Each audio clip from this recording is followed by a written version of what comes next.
Chris Nolan takes IMAX to new heights. Kristen Stewart leaves the door open for new directors, and Joseph terrorizes his co-host once again. Oh, it's time for class. Class is in session! Roll call! Bueller? I'm gonna be late for class. Bueller? Am I hallucinating here? Just what in the hell do you think you're doing? Late Jones. You are mine now. You belong to me. Did you study for the test? No more complaining. No more Mr. Kimblett to go to the bathroom. Nothing. There is no bathroom. Hello, classmates, and welcome to another episode of Middle Class Film Class. I'm your host today, Joseph. I'm Peter. And I'm Tyler. And we have a great show for you today. Hell yeah. Yeah. Welcome, everyone, YouTube Live and otherwise. Of course, the OG audio only classmates in podcast land. Here we are on a glorious day in Sacramento. It is nice. It's supposed to be really hot today. Yes. I'm okay. I'm going to be indoors. Oh, Yeah. so now we're going to talk about the weather? When it was my episode, I was completely shut down I was hoping about that- talking the weather. That's the extent of it. Yep, that's it. How have our weeks been, Pete? We kicked off our food drive at work last week, and we have, I think, like $5,000 for the donations already. All right. Yeah. How long does it last?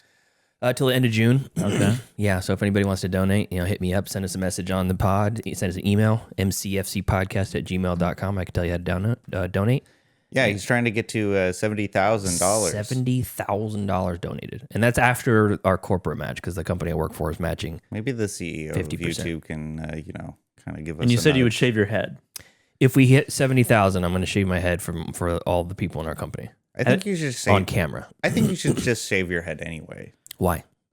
Have you ever done that before? As a child, yeah. I want my first time No, as as an adult. I want my first time as an adult to be for a reason, Like locks of love, but no one wants the hair that I have on my head, so I'm just going to throw What it are in you the talking garbage. about? You have luscious locks. I don't know if it's long enough. It's not long enough, and I won't grow it long enough. Maybe they can, like a pube transplant? Is that... Imagine having luxurious curly pubes. I think if you hit 75,000, I think Tyler, you should shave your head. Yeah. I'll shave my head regardless of any charitable organization. Or just get like a traditional, well-coiffed haircut. One that you can style. Yeah, you guys have been championing for me to... You say you go to a barber that cuts Gavin Newsom's hair, but I don't ever see evidence of that. It's been a long time. It has been a long time since I've gotten my hair cut. Well, actually, no, that's not true. Kenzie's wedding, her nuptials. McKenzie's wedding, the hairdresser was a guest at the wedding, and he did trim my hair. Give you a little trim. Yeah, he gave me a little trim. Shout out Kenzie, cool classmate of the show, or Patreon member. Yep, yeah, she's a made woman. She's made, huh? Yeah, What does that mean? She's married. Oh, Isn't- married. yeah. I thought you said maid. She murdered her What? single life. Okay. What? I don't think maid means what you think it means. Yeah, I don't know. In Goodfellas, maid is just like you're in the family. Yeah. You're a made man. You're now you're in the fold. Well, yeah, Kenneth is he's a made man, I guess. He's the made I man. don't know. What are you Shout talking out about? to Mackenzie. Hi, Kenzie. How about you, He's a Joseph? How you been? patron. Huh? How you been? Good. We're here recording. We lied last week saying we wouldn't be recording.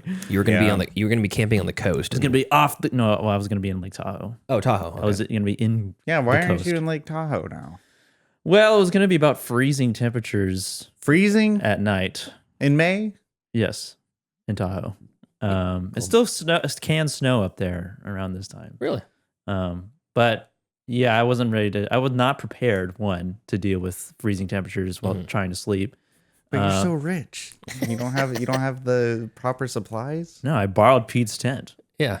And then immediately It's brought it back. 6 to 8 person tent for 2 people. And a dog. Palatial estate of a tent. He's got a palatial estate house and a palatial estate tent. Yeah, okay. It's bigger on the inside. We're big diamond when we camping. I like camping. I don't like camping that much. To endure Freezing freezing What's the weather. best? What's the best part about camping for you? I like being out. I like being out in nature, walking around. That's cool. Worst part? Sleeping out in nature. My favorite part is at night when you're able to lay on the ground and look at the stars, and it's like there's no light pollution. You can really see what the sky looks supposed to look If like. you're far enough removed from civilization. Yeah, it's cool to see the Milky Way and stuff. Yeah, it's all right. Well, we're stars. Who needs them? Not real anyway. Yeah. Dinosaurs and stars just made up by the government. Mm-hmm. Yeah. Mm-hmm. Tyler, what about you? What'd you do this week?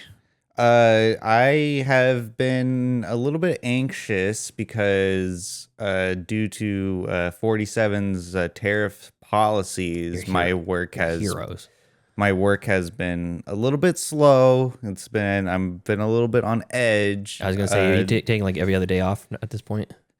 I was being like edged the whole time. Correct. No, I had a 4-day work week, and It's not that bad. Which it's not bad. I mean, it sucks, but it's concerning, but at the same time, I love my job. I like doing what I do. do you have PTO? Are you able to use PTO on those days? Oh, I'm running out of it, honestly. But you do have it. I do, but like I'm Used it already. I'm running on empty. You call it I'm on the 5. every few weeks. You call up your boss and say, "I'm tired, boss." Yeah, my week has been okay. It's interesting living alone. Like I feel like Jack from The Shining, and I feel like I'm going insane. Like I don't like taking days off. I thought I did like taking days off, but I don't know what to do with my days off. Go for a walk. Ride your bike. Do all the things that like you would do if you were a child again. Yeah, that's like a free day. Yeah, Get a pogo stick. A pogo. There You know go. what? That's not a bad idea. That is not a bad idea. Wear a helmet, please. Unicycle, pogo stick, fly a kite, Get a hula hoop. build a birdhouse. Yeah, I like those lists. But Play tetherball with yourself. you know, the thing is though, is that Tetherball. Now that's a the thing is though is like the activities that I do on my day off are they only take like about like 3 to 4 hours, and then after those 3 to 4 hours, I'm just like, okay, so what do I do now? read a book. No, You always talk about Charles Bukowski. You read a goddamn book. Yes, I do read. I do read Charles Bukowski a lot. But anyways, yeah, my week was fine. It was fine. Yeah, I mean, there's not a whole lot to complain about. Where is that noise coming from? I don't know. I think we need to change the batteries in here. All right. Thank you for asking, by the way. Yeah, you're all welcome. But enough of that. Let's get into some Gab and Chatter. Find some charity, you lad. Now's the time for Gab and Chatter. Gab and Chatter movie news. Movie things that we're going to discuss, talk about. I don't know. Pete, what do you have to discuss? So I have two things very briefly. Okay. There's a Christopher Nolan news. He's in the news because he's shooting the Odyssey. Right. The famous long poem. Yeah, by tale. Homer. I don't know if we'd call it a poem or a story. It's an epic poem by Homer. I thought it's just Homer. I thought it was a poem. Yeah, I guess you're right. Yeah. But anyways, he's shooting it on IMAX, but not just IMAX, 100% IMAX. So I guess technically just IMAX. This is the first movie ever to be shot 100% on IMAX. And I thought that's interesting because I didn't think the other movies were like Oppenheimer, not 100% on IMAX. I mean, there's definitely moments in Oppenheimer where it's not the format. Like correct. The ratio of IMAX. And even in Sinners where they did shoot a lot of it. It's like a third on IMAX, like 65 millimeter, and then it was printed on 70 millimeter film. Mm-hmm. But they shot there. You can tell the aspect ratios. I'm ignorant to this fact. Yeah, me too. Cameras are they like made by the IMAX? They're magic. They're made by witches. Well, I'm not going to an IMAX theater again, but are like the company IMAX, like they're specifically made by that company. Like that's I think that the cameras. Yeah, the cameras because Pete said the movie's 100% IMAX. I think IMAX is technically the brand of. I mean, they like say IMAX on the cameras. Okay. The IMAX format, is that what it is? IMAX manufactures the film. I don't think IMAX. I mean, I don't know. I don't know if IMAX manufactures film. They they Because I saw use 65 millimeter film. I saw this news story and I was really confused. I was like, okay, so like, is IMAX now manufacturing cameras for movies, or? Like, I mean, they've had it for I don't know how long. So I don't know. I mean, he shot Interstellar on partial IMAX. what does that mean, though? What does that IMAX, so mean? IMAX does The ratio of IMAX. Have you been to the IMAX Yes. theater and you've seen a movie that was shot on IMAX? No. Okay. I was asleep. Well, it's just like the ratio of it. It's almost like a giant square. The ratio of that, Right. It's like a giant 4x3, Yes. right? And then the typical ratio that we are used to It's is like like 16 by 60 by 9 or It's like widescreen. or I think there's like 235, and there's a whole bunch of different ratios. Because I saw The Dark Knight in IMAX, so I don't think that was. I don't think. I mean, it wasn't very much of it was actually IMAX formatted, because you can see a movie in an IMAX theater. yeah. And the concept is, if it's an IMAX theater, it is able to project in that large scale 4x3 format. Yeah. And I just looked it up. IMAX does manufacture the cameras. They don't. Kodak manufactures the film in that format. Yes. But IMAX, okay. if you're shooting in an IMAX format, it is 4:3, Okay. and it is that large scale format, and it has to be used in like an IMAX camera. All right. So when you look at the It's also, when you look at an IMAX camera, it spins horizontally, like VistaVision. like VistaVision. Yeah. So in The Dark Knight, only, let's see here, let me look at the actual numbers. Only 28 minutes of the actual footage in The Dark Knight was in true IMAX format. Oh, got it. 72 minutes of the 2 hours and 45 minutes of Dark Knight Rises, 59 minutes of Interstellar, 100 minutes of Dunkirk, and an That's like the whole movie almost. yeah, almost. It's an hour and 46. So yeah, like 26 minutes of it was not IMAX. Only 65 minutes, and Oppenheimer had 132 minutes. So 2 hours and 12 minutes of the 3 hour runtime was IMAX for Oppenheimer. Okay. The Odyssey will be 100%. Yeah. Which I think is interesting. That seems. I mean, as soon as he could, Nolan started shooting in IMAX, and he's shot IMAX in every movie since he was able to. So Yeah, and it's like at this point now, it's the only movie to be shot 100% in the format, which is pretty cool, I guess. I mean, you could argue that it is the most. The argument for it is that it's the most immersive format way to watch a movie, because you are literally almost surrounded by it. I wish I could afford an IMAX movie. My question though is, why don't they just make the 16 by 9 screen taller, so you get also taller and then really wide too, so you're like enveloped in it like it's the volume. Guess Yeah. it would just be the cost. But because they're also shooting on film, so they're kind of sort of that limitation a little bit as well. Put the projector further back. Yeah, I wish. I mean, when you're watching a movie that wasn't even shot on IMAX, but they have the letterboxed ratio, it's like, well, I just want to see a little bit more. You know? Yeah, just a little more. So anyway, so I thought that was interesting. I mean, Yeah. it's the Odyssey is going to be probably pretty cool. I mean, no matter what, it's going to be something I have I to can't see wait for in the theater. Cyclops. Yeah, that'd be cool. It's going to be interesting because this is a very much a period piece, and Nolan has not done that other than Dunkirk. And it's a fantasy. Yeah. Yeah.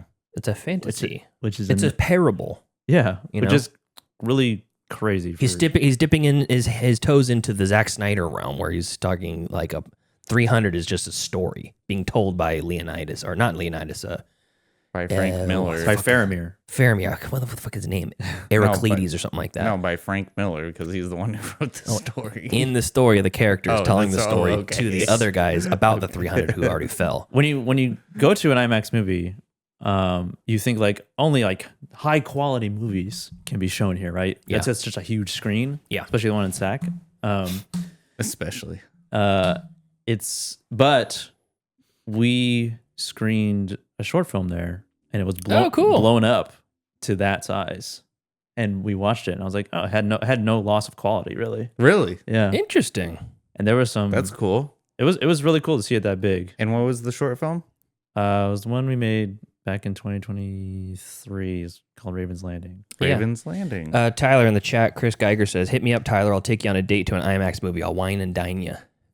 And he will too. I've been wine and dined by Chris before, and 69'd. Oh.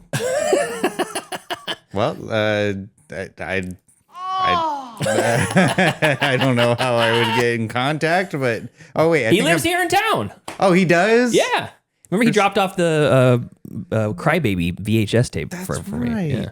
That's right. Anyways, so that's that, and then also just a quick bit. I'm hoping that this story doesn't go the way I think it's going, but Tom Hardy's basically he did an interview for Esquire, and he says that his body is failing to bits after action movie injuries, and it's not going to get any better. Oh no. Yeah. So he says his knee is completely destroyed. He's like Batman in The Dark Knight Rises. I've had two surgeries, knee surgeries now. My discs herniated in my back. I have sciatica as well. Jesus. And I have that. Is it plantar fasciitis? Where did that come from? And why? Oof. I pulled my tendon in my hip as well. It's like I'm all falling to bits and it's not getting any better. So the last time I heard about a action movie star have this sort of thing, and the fallout from it was Brendan Fraser. Yeah. After The Mummies, he completely destroyed his body from that, and then his career fell to bits, fell to nothing. And he's also sexually assaulted as well. That too, yeah.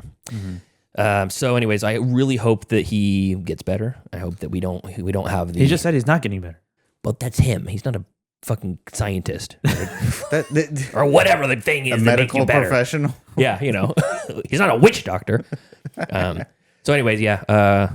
Rest up, Tom Hardy. Do be better. We want you to be better. We don't want you to go have like a 20-year stint where you fall out of the public eye like Brendan Fraser and have to make he's a recoming as a 600-pound obese man who crushes his daughter to death. How is it that that Tom Cruise can do these like fantastical stunts? He weighs he's like a graham cracker. He weighs like nothing. They're both the same height, probably. Yeah, Tom Hardy's he's a mass though. Yeah, that's true. Tom Cruise has thetan power. Yeah. You know what? Maybe there's something to the Scientology. Yeah. So, anyways, that's all I got. Oh, Nice. Rest in peace, Tom Hardy. all right. So we're gonna go on to the news story about Kristen Stewart's directorial debut. The chronology.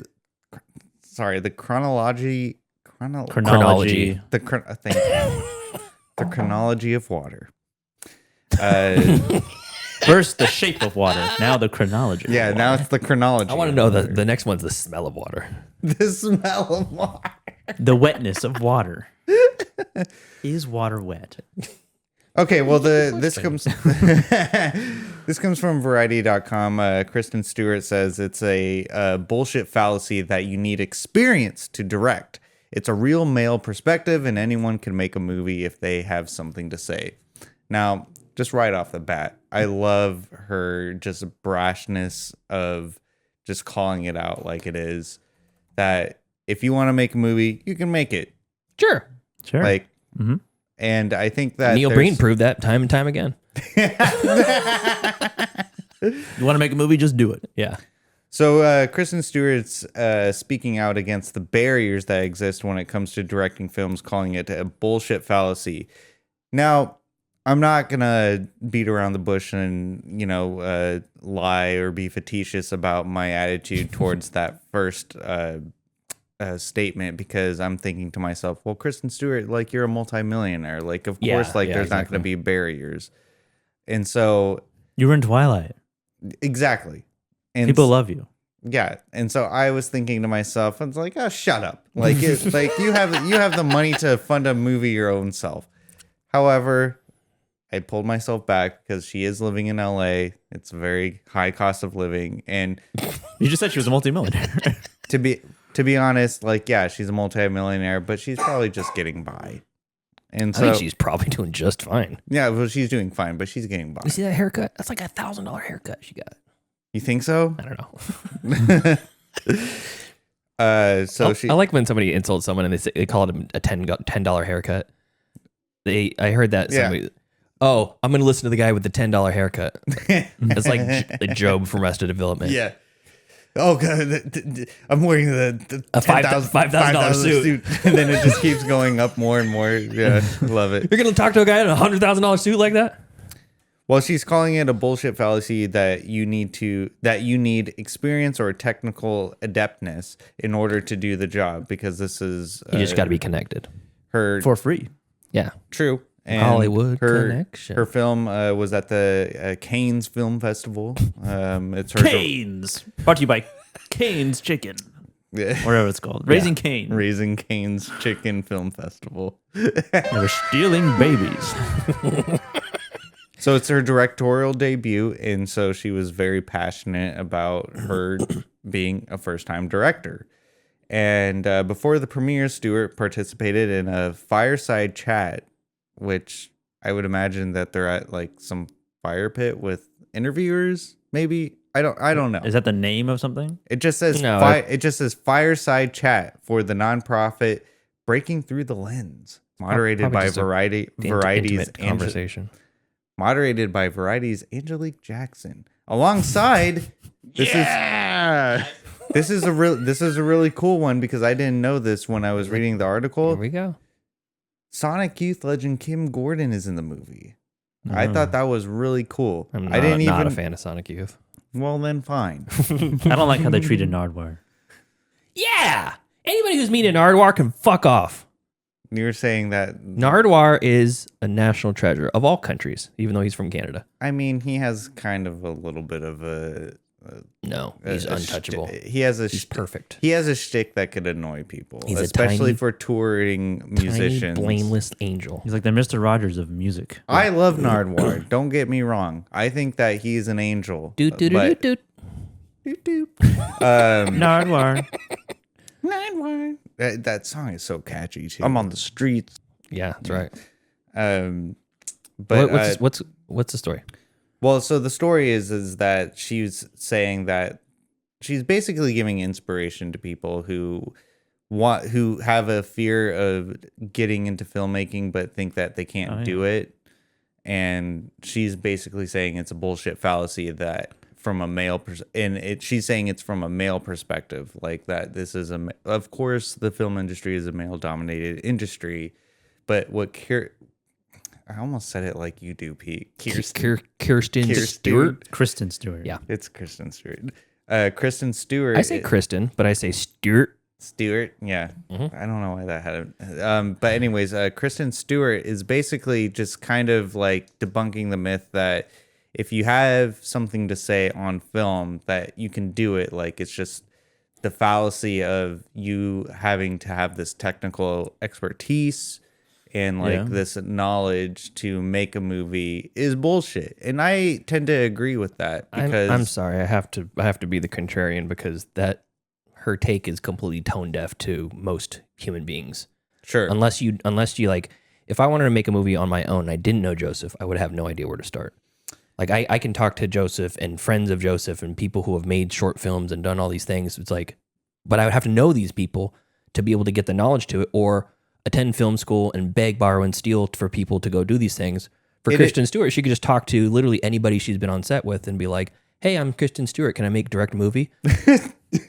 And that's it. That's the barrier to entry. Mr. Movie, may I please make a movie? Yeah. I mean, obviously making a film, whether it be a short film or anything that has to do with being on camera is a collaborative experience. I think the attitude and idea of like her statement was saying that there's no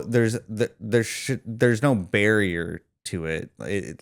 If you have the passion to do it, you can do it. Like, I mean, especially because we have these things. Mm-hmm. It's a lot. And it goes for music too. Is that you can do everything that they were doing that previously people couldn't do in the past. Now and on a very simplistic, concept, I agree with it fundamentally, but the practical aspect of it just feels a little tone deaf to her.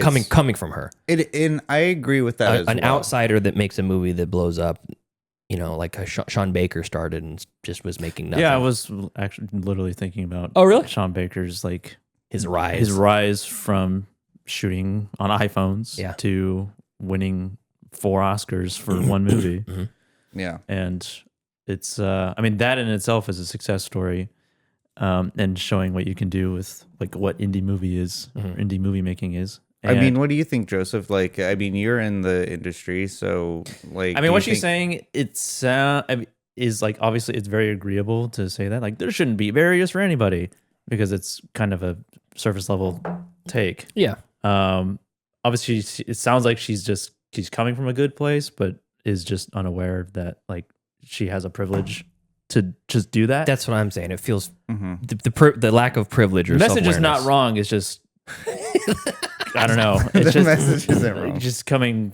from that point of view, from her perspective. Is like, yeah, we agree. We also know already. There's thousands of YouTubers who are like, you're like, you don't need the fanciest camera. You don't need all these lights. You just need you and a friend. You can make a movie yourself. And I'm glad Kristen Stewart said so, though. yeah. Now that she said it, I'm gonna do it. I know. Yeah. We were all waiting for it. And even like thinking about like watching like sketch comedy shows or just like sitcoms of television, like each of those is a short film on its own. Like it's a correct contained story. Yeah. And like, but it's for TV, and then they even sometimes they make hundreds or thousands of episodes, and they're essentially just making a short film, like 30-minute short films for like a season of a show. Yeah. Or even like an SNL sketch. That's a short film. Right. You know, these YouTube people making YouTube skits, those are short films, and they pump them out really like week by week.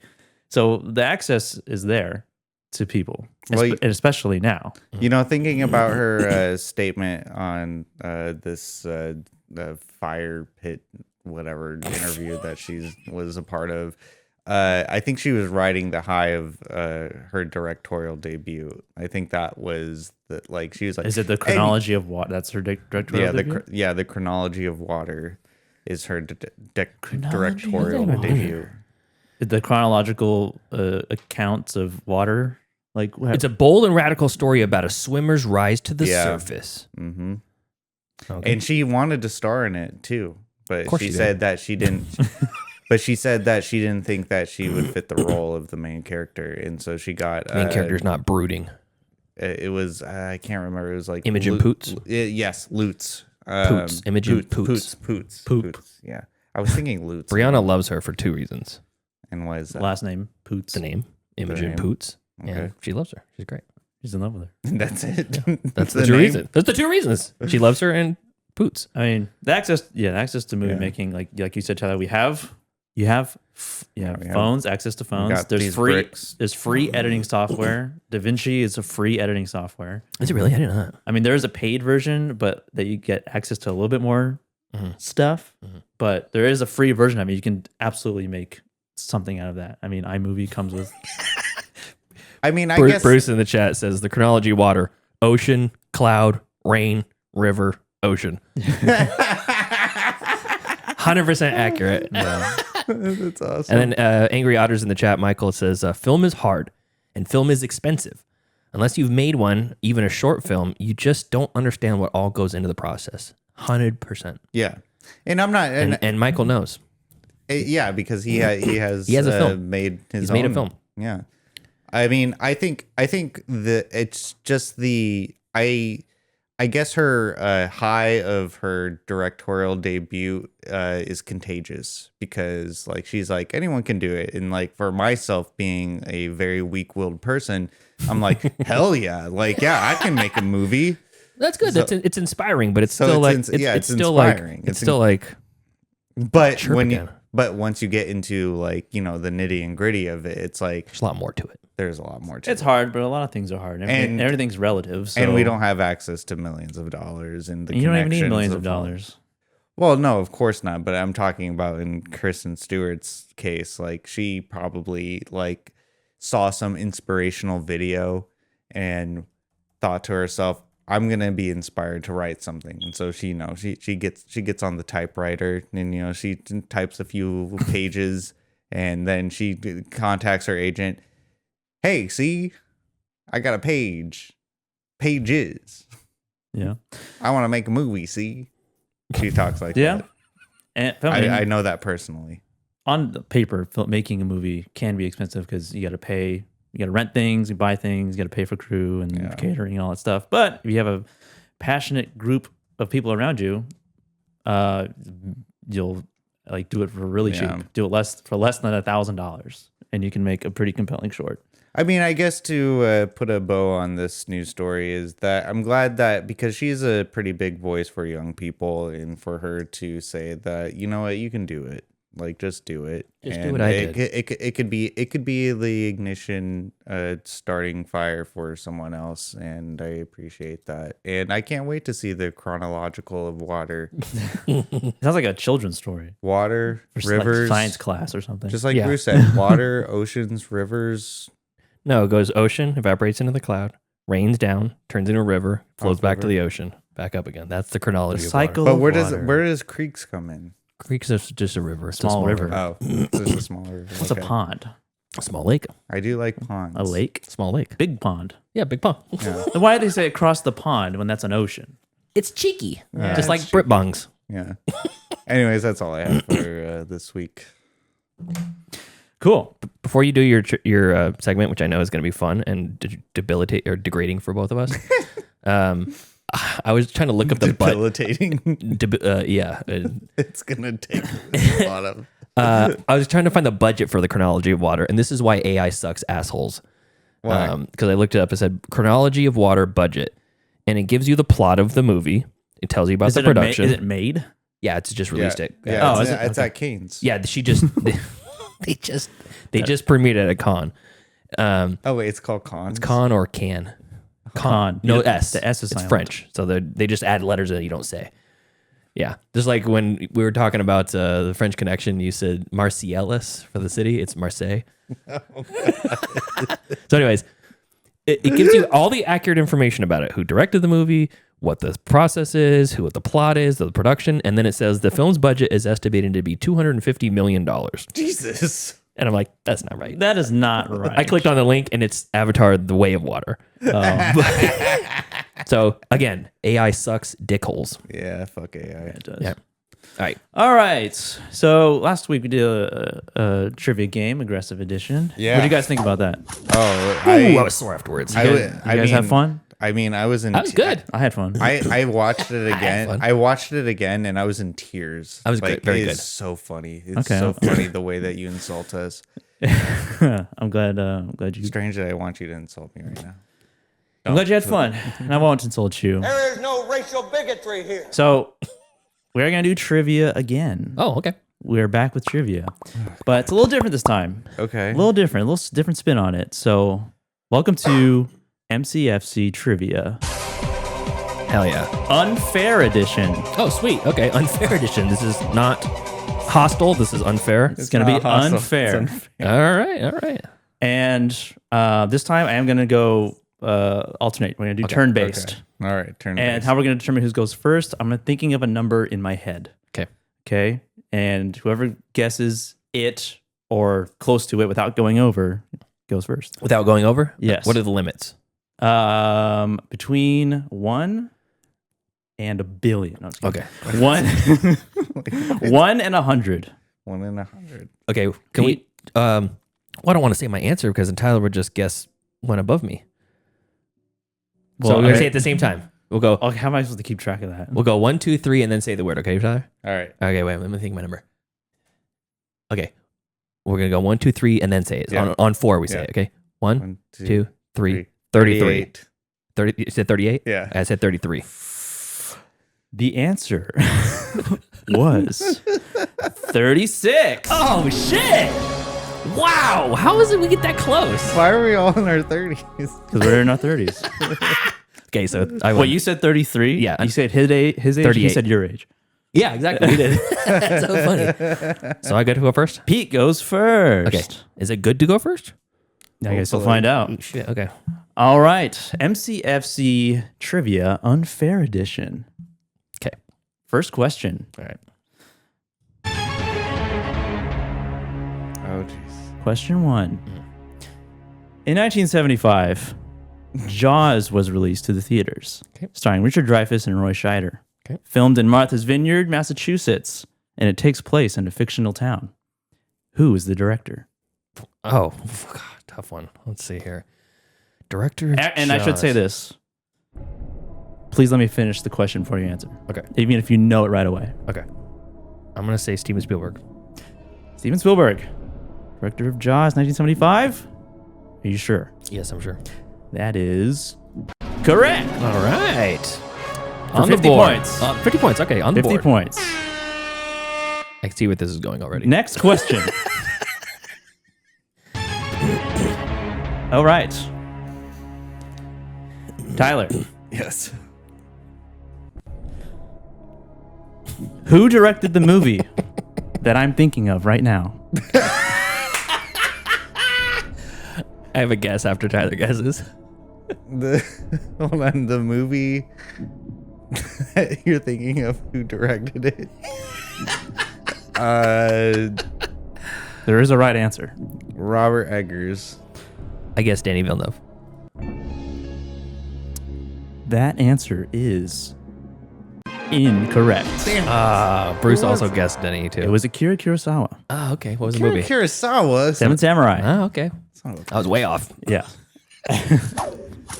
Oh, yeah. Next question. Okay. Just for me, right? Yes, for Pete. All right. In Pixar's Finding Nemo, which character gets lost? Jesus Christ. Well, there's multiple get lost, I think. Yes. But the main one. Which main character gets lost? Which titular character on the poster gets lost? That's funny. Bruce also guessed Villeneuve. Yeah. I'm going to say Nemo? Final answer. All right, final answer. Nemo. From Finding Nemo. That is correct. All right. Wow. For 50 points. Hell yeah. He has 100.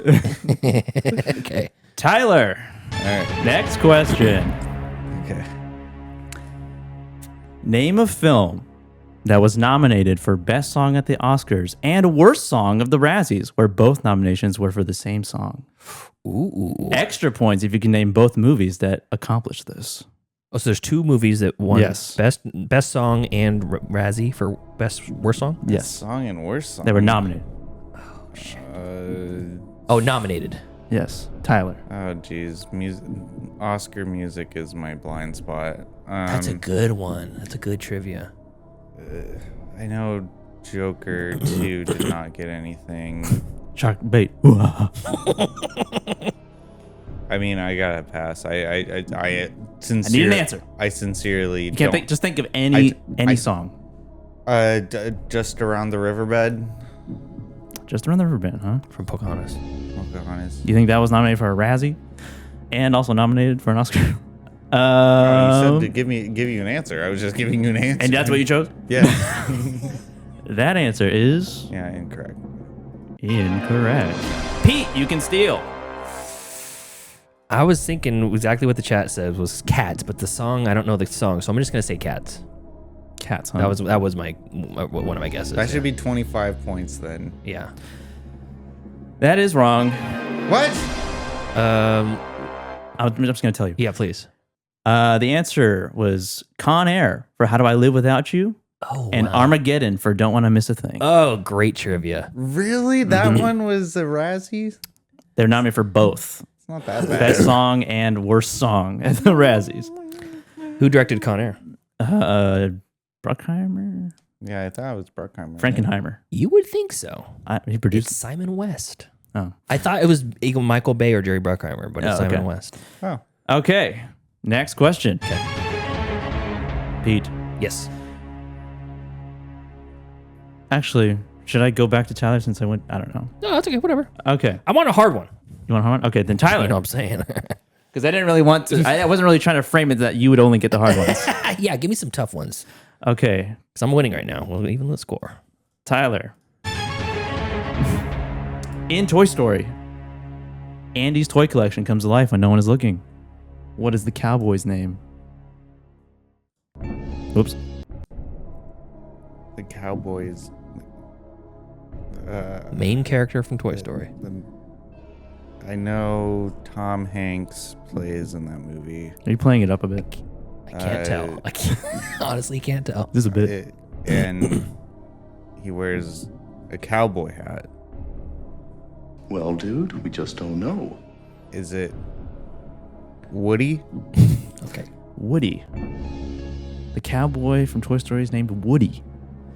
That is correct. All right. Very good. For 1 point. Hell yeah. It's so easy. Why would you get so many? I'm just kidding. 50 points. So it would be what, 50 to 100 right now? Yeah. 50 to 100. No, Keep a it's- track of your points. Okay. Yeah. I'm not going to do it. Okay. Pete. Yes. Hard question. Here we go. Where are we? Okay. What Pulp Fiction actor was George Lucas's second choice to play Han Solo and would have taken the role had Harrison Ford declined it? I know Han Solo was supposed to be a frog originally. I know this one. I'm stealing Tyler's thunder from this. If you get it, Yeah. If you get it no, right. I'm saying, like, if I get it wrong and he already knew it, I would have been stealing his thunder because he would have gotten the hard question right. Pulp Fiction actor. I'm thinking of the era. It's either age-wise, it's either got to be John Travolta or Harvey Keitel. or maybe someone else. Maybe. According to my research. Okay. Bruce Willis wouldn't be too young for that. I'm gonna go John Travolta. John Travolta. That is... I'm not gonna look over what button you're hovering over right now. Which one is it? incorrect. According to my research. Wait, let Tyler steal if he wants. Tyler. Whoops. What is your answer? Burt Reynolds. I don't know if that's wrong. I don't know if that's right. I don't know if my research is wrong. According to my research, that's wrong. And Burt Reynolds was not in Pulp Fiction. Oh. Okay. That answer is Christopher Walken. Oh, cool. Oh. Walking, huh? Yeah, Chris says Tim Roth as Han would have been great. I agree with that. All right. Carrie was casting at the same time. Next question. Okay. Pete. No, it's Tyler. He tried to guess. Oh, so you're rotating because of that, because of the guess? Yes. Oh, okay. All right. Sorry, your game, my bad. You I can won't step on your steal, but toes. if you steal and get it wrong, you lose a turn. Okay. I like the new rule. Yeah. Stop it. I'm riffing here. Okay, good. In Shrek, Okay. what type of animal is Donkey? He's a talking donkey. Talking donkey. The talkingest donkey you've ever seen. No, he has to say the Latin term for donkey. Yeah. I didn't ask for that. The talking donkey Great question, by the way. Great trivia. I'll have to log this one away. is incorrect. What? Tyler, you can steal. Wait a minute. This is unfair trivia. Yeah. Wait, he's not a Maybe he's just a donkey? I don't know. just a donkey then? Donkey? Donkey.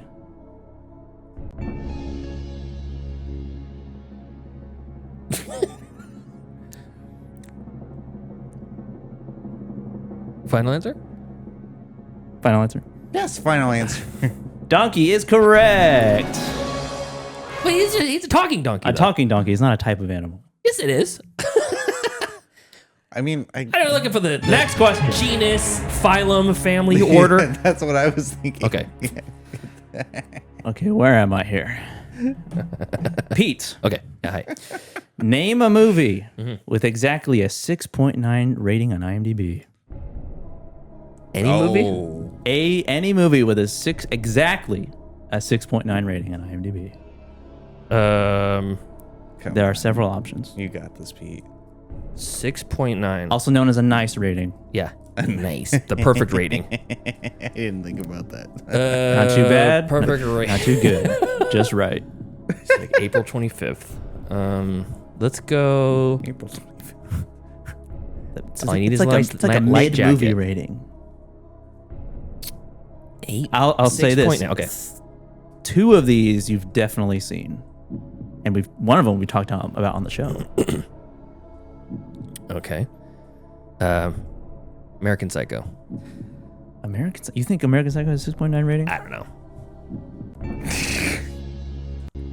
That is incorrect. It's 7.6. American Psycho. Damn. You think it's worse than it is, huh? I figured people hate this movie, so the ratings would bring it down. Tyler, you can steal. You love mid or pass. You love mid movies or pass, yes. And You're you can gonna- keep your turn. Because if you're gonna if you pass, you get the easy question. Okay. Well, yeah, pass. Pass? Yeah, pass. Wrong answer. What? Kill Bill. No. The answer I would have accepted: Gia, Conan the Barbarian, Robin Hood, Prince of Thieves, Velvet Goldmine, Gridlocked, or Welcome to the Rileys. What the fuck, Riley's? What the fuck? It's got 6.9. Okay, so it's all gotta be Gotta be good. decent. All right. Okay. Next question, Pete. Okay. Finish the quote. Okay. It truly was a Shawshank. Who's saying this quote? Tyler? Redemption. Redemption. It truly was a Shawshank Redemption. At the end of the day, the friendship was the Shawshank Redemptions we met along the way. That is correct. It truly was a See, Shawshank Redemption. I am a movie buff. Yes. I That's know from the- a TV show. I know these things. That's from a TV show. It's a little known movie directed by Frank All right. Darabont. Tyler, Yes. God. next question. Okay. Finish the quote. Oh. You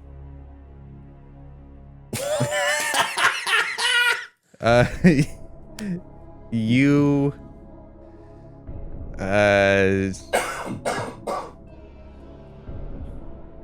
you liar?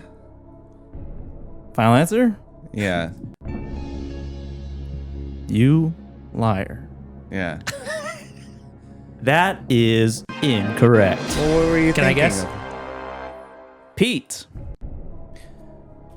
Fool, that's Paul Dano. No, it starts with you. Yeah, you fool, that's Paul Dano. Oh, you fool. That's Paul. That would have been good. That would have been funny if I did that. But that is incorrect. What the hell was it? The quote is, you blew up my wood bar stools. Do you know how hard it is to get wood on the moon? And that is from The Adventures of Pluto Nash. Oh, okay, wonderful. Yes. I really needed to brush up on my Pluto Nash lore. Okay. You ba ram. I don't know Tyler, what that's from. Okay. I'm going to play. You killed my wife. This is an audio round. Oh, okay. I'm gonna play some clips for you. Oh, shit. Some Okay, clips? Audio clips. Oh, shit. Move from movies, and you have to guess what movie this clip is from. Okay. Okay? Yeah. You only get one chance in Okay. 5 seconds. Oh, 5 seconds. Okay. We're playing it one time, right? All right, you ready? I'll crank up the volume. I'm ready. First clip. Next Saturday night, we're sending you back to the future. What is it from? Back to the Future 2. Oh. oops. Wait. What'd you say? Back to the Future 2? No, Back to the Future 1. Back to the Future 1. No. Back to the Future 2, No, that's wrong. part 2, by the way, Yeah, part 2, actually. is No, incorrect. it's the first one. It's the first one. Damn it. Well, Pete, Yeah. you can steal. I'm going to say Back to the Future. That is. Sorry. Right. I was like, I don't think they picked a Saturday when they're in the Wild West. Yeah. God damn it. All All very right. good. Feeling good about myself right now.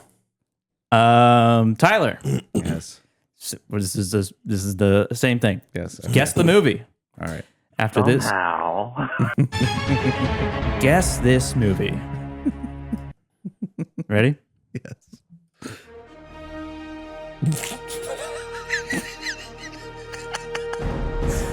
What movie is that from? There is a right answer. Well, it sounds kind of like an intro, but I'm gonna say Jurassic Park. That is. Hold on a second. Sorry. Hold on a second.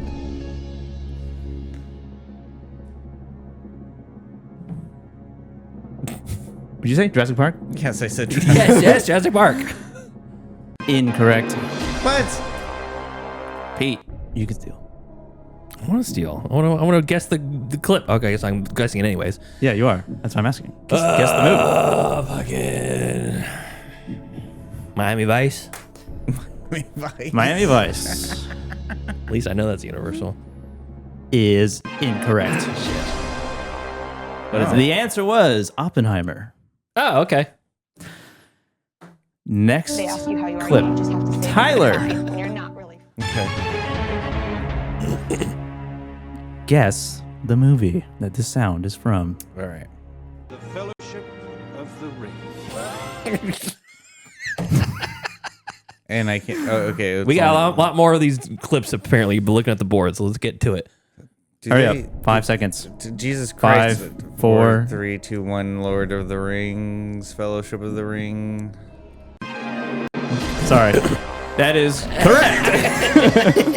You know, I thought it was gonna be a trick clip because, like, I didn't know They that don't say it more than once. No, just the ones. Yeah, I was gonna say. There's not many other opportunities to say it, other than like the Fellowship has ended, but that's in the same movie. Yeah. All right, I almost said Clerks too. Pete. All right, ready. Guess this sound and what movie it's from.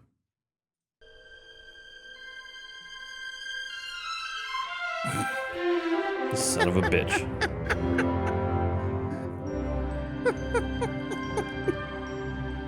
That's Touchstone. No. It's the one with the DreamWorks. no, it's not. It isn't. Or Try Pictures? No. It's the one with the like the film strip, I think. I can't remember the name of it. Shit. I can envision it in my head. Yeah. Fuck. Home Alone. Let me double check.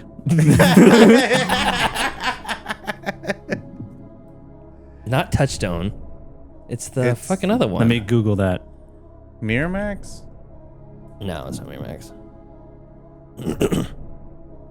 Actually, no, that's not the game. That is incorrect. Okay. The answer was Mortal Kombat. Oh, really? What What's was the production company? Yeah, what's the New Line Cinema. New Line. New Cinema. Line Cinema. Oh. Yeah. I was wrong then. Sorry, I didn't give you a chance to steal. No, it's fine. I would not have guessed it anyway. Okay. I was right with the image though. Yes, you were. Okay, who did I just? I asked you. Yeah. Bruce got it right. New Line Cinema. Yeah. Oh, nice. Guess the sound for this movie. Welcome to Jurassic. That's directed towards me? Yes. It's yours. Oh, I know that's Can you buzz him out? okay, fine, Jurassic Park. Yeah, let's go. Let's move along. Jurassic Park, yes, Jurassic Park. The answer is Nice. correct. Call the police! Good job. You know, a fun fact about Tyler here is that I saw that movie in the womb of my own mother. Okay. Pete. Yes, I'm here. Guess what what Another sound fucking intro. I this, swear to this God. movie is. I think I'm on this one. Okay. Do it again. What is that? Give me it one more time. Okay. You only get one more play. One more play. One more play. Oh my god.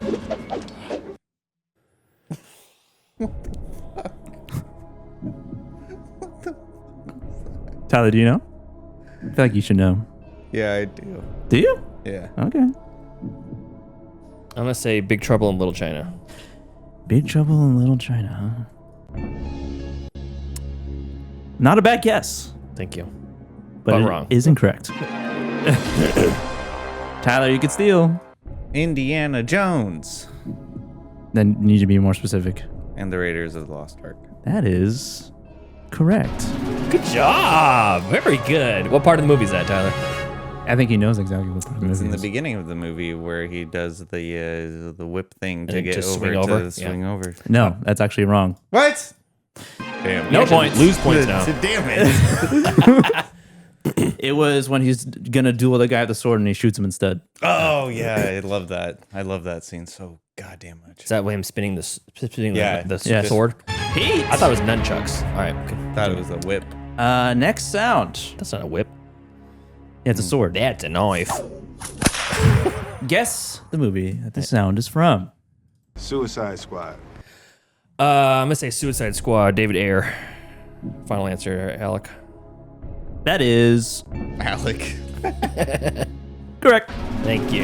Well done. Not to be confused with the Suicide Squad. Yeah, just James if you said Gunn. the, I don't know. Out. Drop the the. Out.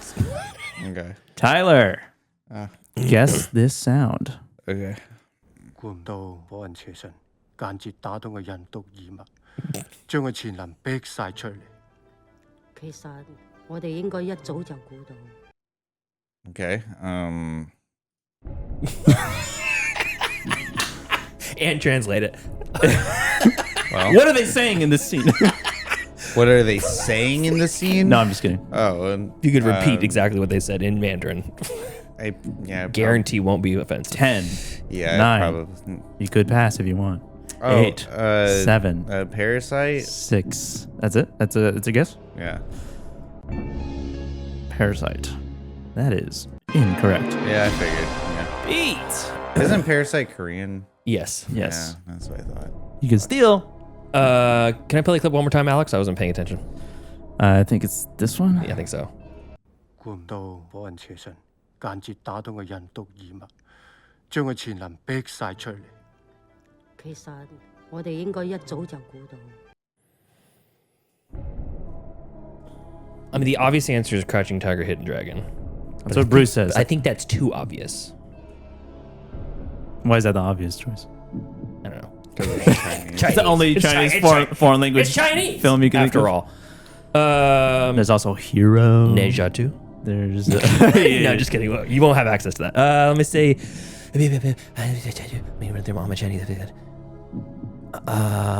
I'm gonna say Rush Hour. Final answer. Wrong. No. No? Yes. Okay. Okay. That is incorrect. Is that right or wrong? Oh, sorry. Wrong. Okay. I'm giving you mixed signals. What was it? It was Kung Fu Hustle. I almost fucking said that. Kung Fu I almost Hustle. said it because of he said like a name in there. Oh my god, it's so close. He was saying this is Kung Fu Hustle, and that's what it translates to. Yeah, great. All right. Tyler, Yes. guess the sound. Guess the movie that the sound is from. Okay. I'd like to take his face off. Bonus points if you can name the director. Oh Jesus Christ! What? I don't know if I can name the director, but it's Vive. Face Off with Nicolas Cage and John Travolta. Face Off with Nicolas Cage and John Travolta. Correct. You're saying it's Face Off with Nicolas Cage and John Travolta? Yes. That is.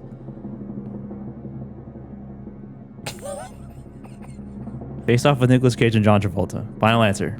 Face Final. Off with Nicolas Cage and John Travolta.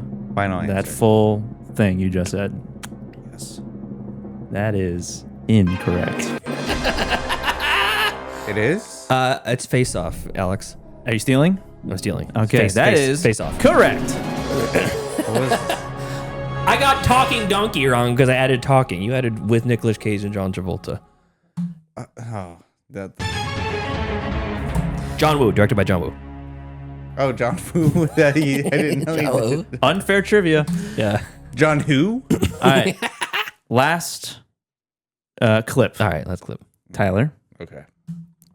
guess this sound. The fuck?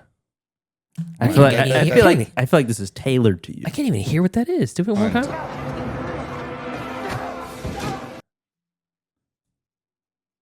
Can we get one more? Okay, one more. had to be very careful with this one. Not to give too much away. And you're shot in the dark. Have you any idea? I feel like I recognize the voice a little bit. Bruce keeps suggesting the Batman is the answer. Yeah. It's not the Batman. No, it's Just to help you out a little bit. Yeah, well, thank you. Man, like I Nothing? Pass. Okay. Pete, you can steal. I'm gonna be told I can't. If I say pass 2, I'm gonna get it wrong. So Dark Knight. Dark Knight Yeah. is incorrect. Yeah. I thought it was the Batman too, to be honest. The Bruce. answer was The Lighthouse. Ah, got it. Oh, Nice. I knew I fucking recognized it. I didn't want to say The Lighthouse. All right. I knew it, but I didn't want to say the right answer. Next question. Next question. Who? I just asked you. Okay. Yeah. Okay. Okay. Pete, Yes, I'm here. spell Tom Hanks. Capital TOM space capital HANKS. Final answer.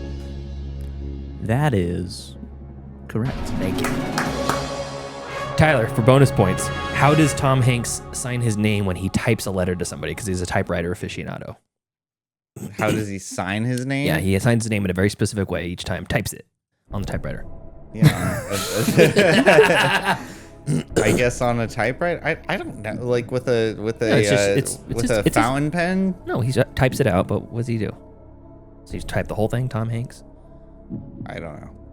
It's T. Hanks. Thanks. That's clever. Yeah, I love it. Clever. Love it. All right. Tyler. Yes. Sorry to Shanghai your trivia. Tyler. Yes. Spell Mahershala Ali. Damn it. Mahershala Ali. That is. I'm dying. Mahershala Ali. So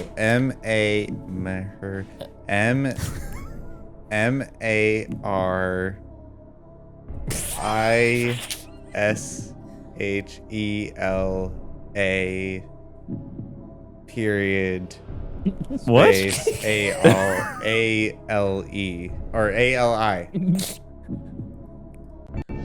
I don't even know what you said, but I just you weren't even typing it out. You're wrong 3 letters in. that is incorrect. Pete, you can still. Okay.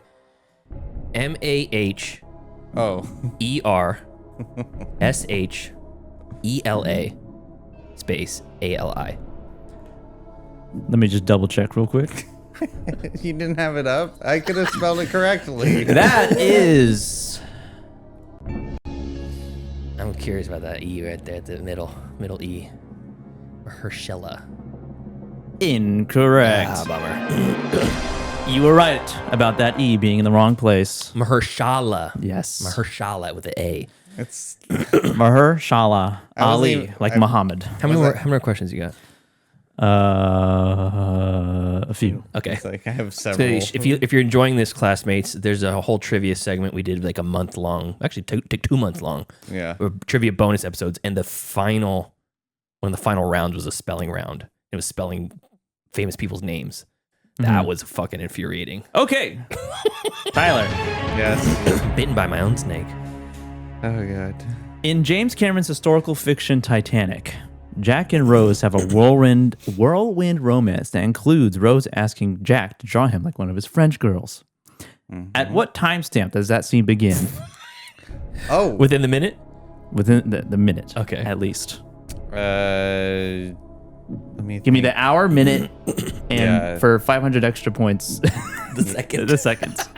I don't know if I can get the second, but I believe I know this. that I know this. I believe that it was Just talking about this the other day. I know. I mean, who The could? timestamp. I mean, I have all this logged in a book. Kate Winslet. How can you miss her? I run Mr. Skin. Oh, Tyler's actually Mr. Skin. He started when he was 4. It's gonna be 1 hour and 33 minutes and 27 seconds. That is incorrect. Pete, would you like a guess? A guess. Okay, let's say 15 minutes to introduce all the characters. 15 minutes to the protagonist starts at 30 minutes. Another 30 minutes. I'm gonna say 1 hour 25 minutes. Seconds? You gonna throw seconds? Even. Even. Flat. Flat 127. That is incorrect. What is Very close though. Really? 1 hour, 21 minutes, and 19 seconds. Ooh, that was close. That was like 3 minutes off. Well, we were kind of in the same ballpark. All right. Tyler, Okay. next question. Yes. In James Cameron's historical fiction Titanic, Jack and Rose have a whirlwind romance that includes Rose asking Jack to draw him like one of his French girls. Is that true or false? Wait, you said that too fast. What, they have a whirlwind romance. That includes Rose asking Jack to draw him like one of his French girls. Is that true or false? Well, didn't we just have a question about that? Yes. Yes, that is true. True. Hmm? What? Interesting. The Mandela effect is interesting. No way. There's no way. That is correct. All right. God damn it. Okay. That felt spoon-fed to me. It's unfair. Pete. Okay. What former Hertz Rent-A-Car spokesperson was nearly cast as a titular role in Terminator? He should know this because he's in the industry. It's a trade secret. Hertz rental car spokesperson. Former. Yeah, farmer. I'm assuming not today. Today. He's still the spokesperson. Was almost the Terminator. Almost the Terminator. Don't look at the chat. Okay, actually, I don't put that down. I'm gonna assume it's another big fella. Nobody look. Don't look at the chat. Tyler. Another big fella. I'm gonna hide this. Around that same era. For the original Terminator. The original Terminator. So late 80s. Late 70s. Late 70s? Right? No, Terminator I'm sorry. came out Yeah, in you're the right. 80s. I'm thinking of Rocky. Sylvester Stallone being a Hertz spokesperson. I mean, not a bad cast. Terminator. I don't know. I'm gonna say fucking from Rocky, Ivan Drago himself, whatever his name is. Ivan Drago. Dolph Lundgren. Yeah, Dolph Lundgren. Dolph Lundgren. No. Yeah, I got it, whatever. Final answer? Yeah, sure. You could have another guess. You have 20 seconds. 20? Because that's how long the drop is. O.J. Simpson. That is... Final answer? Yeah, final answer. That is correct. Holy shit, really? Holy shit! Yes, that is correct. The Juice? He was the kid who turned in the real Terminator. I was Yes. I was gonna say Killed that poor woman. I was gonna say Jesse the Body Killed that Ventura. poor woman. Jesse Ventura was never a spokesperson for He can't talk. her. Oh yeah. That's why the reason why I changed from Dolph Lundgren. I was like, he can't talk. All right. Yeah. Next question. Okay. Tyler. Please Yes. rent our cars. Please, our name is terrible. What Chicago Bulls player with the initials of MJ and the jersey number of 23 acted alongside Bugs Bunny in Space Jam? Oh. Man. 3, 2, 1. Oh wait, I only get 3 seconds. Wrong. I didn't say that. I did Michael Jordan. Tyler. I mean, Pete. I'm going with Michael Jordan on that He's one. correct. He gets 20 seconds. I get 3. Yeah, you were milking it too much. I was milking it. Yeah. I was thinking about other Chicago Bulls that had the initials of MJ. Next question. According to The Ringer, which is a website, like a media website, and in the theme of Car Chase May, what is the 20th greatest car chase movie, according to The Ringer? The 20th? Yes, there's 20. They list 20. Fast and Furious 3, Tokyo Drift. Fast and Furious Tokyo Drift. Yes. That is incorrect. Yeah, I figured. Pete? I'm gonna say Fast 5. Fast 5? Yeah, Fast 5. Why not? I think it's actually higher on the list, but That's also incorrect. all right. What is it? The answer is Quantum of Solace. James Bond movie. Good car roll there. All right, Tyler. Okay. For 1 million points. Oh shit. Okay. Ronin, final question, by the way. Ronin is considered to be a movie with the best car chase scene, according to that same exact list ranking. Followed by It was Bullet. a good card scene. Listen carefully. Shut the fuck up. Open your ears. Okay. Ronin is considered to be a movie with the best car chase scene, followed by Bullet and then French Connection. Correctly rank the top 3 movies with car chase scenes from third to first. All right.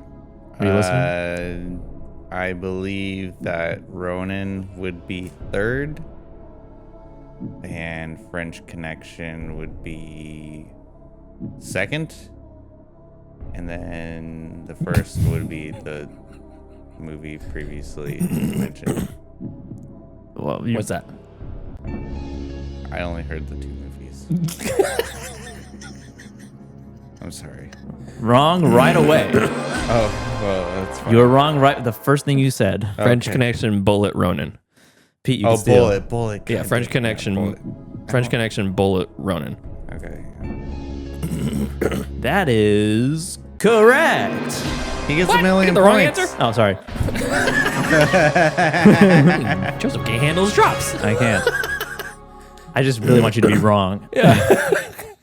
And He that, gave me the order. huh? Yeah, you put it in reverse order. He gave you the order 1, 2, 3. He just said rank it 3, 2, 1. What can I say? Well, I wasn't paying attention. Well, There's a lot going up here upstairs. for what did I say? 1 million points? 1 million points, yeah. Yeah, so Pete is the winner. Oh my god. MCFC Trivia Unfair Edition. Thank you for playing. Tune in next week when I come up with something else, maybe. I don't know. you won't even be here next week. Yes, I will. Yeah, just 2 weeks from now. Oh, 2 weeks. Well, I feel very vindicated. Yes. I got O.J. Simpson. Yeah, you did. That's all I need. You got Indiana Jones Yeah. in that tiny little clip. Yeah. That's impressive. That is impressive. Yeah. Yeah, know you know- my Indiana Jones. You know you're Jones. You're Jonesing for Jones. I am. What'd you guys think of was good. aggressive trivia versus unfair trivia? I like the aggressive trivia a little bit more, but this was very fun. I think I like the bit. I like the format. I think I just like the actual trivia though. So when I get a question that's like, "Hey, who's finding Nemo's dad?" I'm like, okay, Yeah. I want more. I want to challenge myself. What animal is Nemo? Clownfish? Well, when it came to the basketball question, I was really trying to think of like an obscure basketball player that had the initials of Michael Jordan. But you don't like, watch basketball. Yes, I do. Okay. Yeah. Yeah, he's a Steelers fan.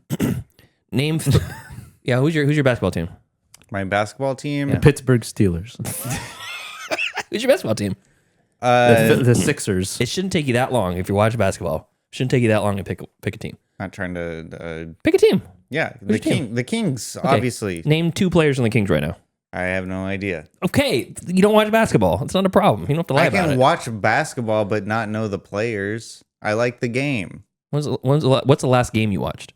The last game that I watched, I think they're not even I playing. watched right now. I watched a Timberwolves game the other day.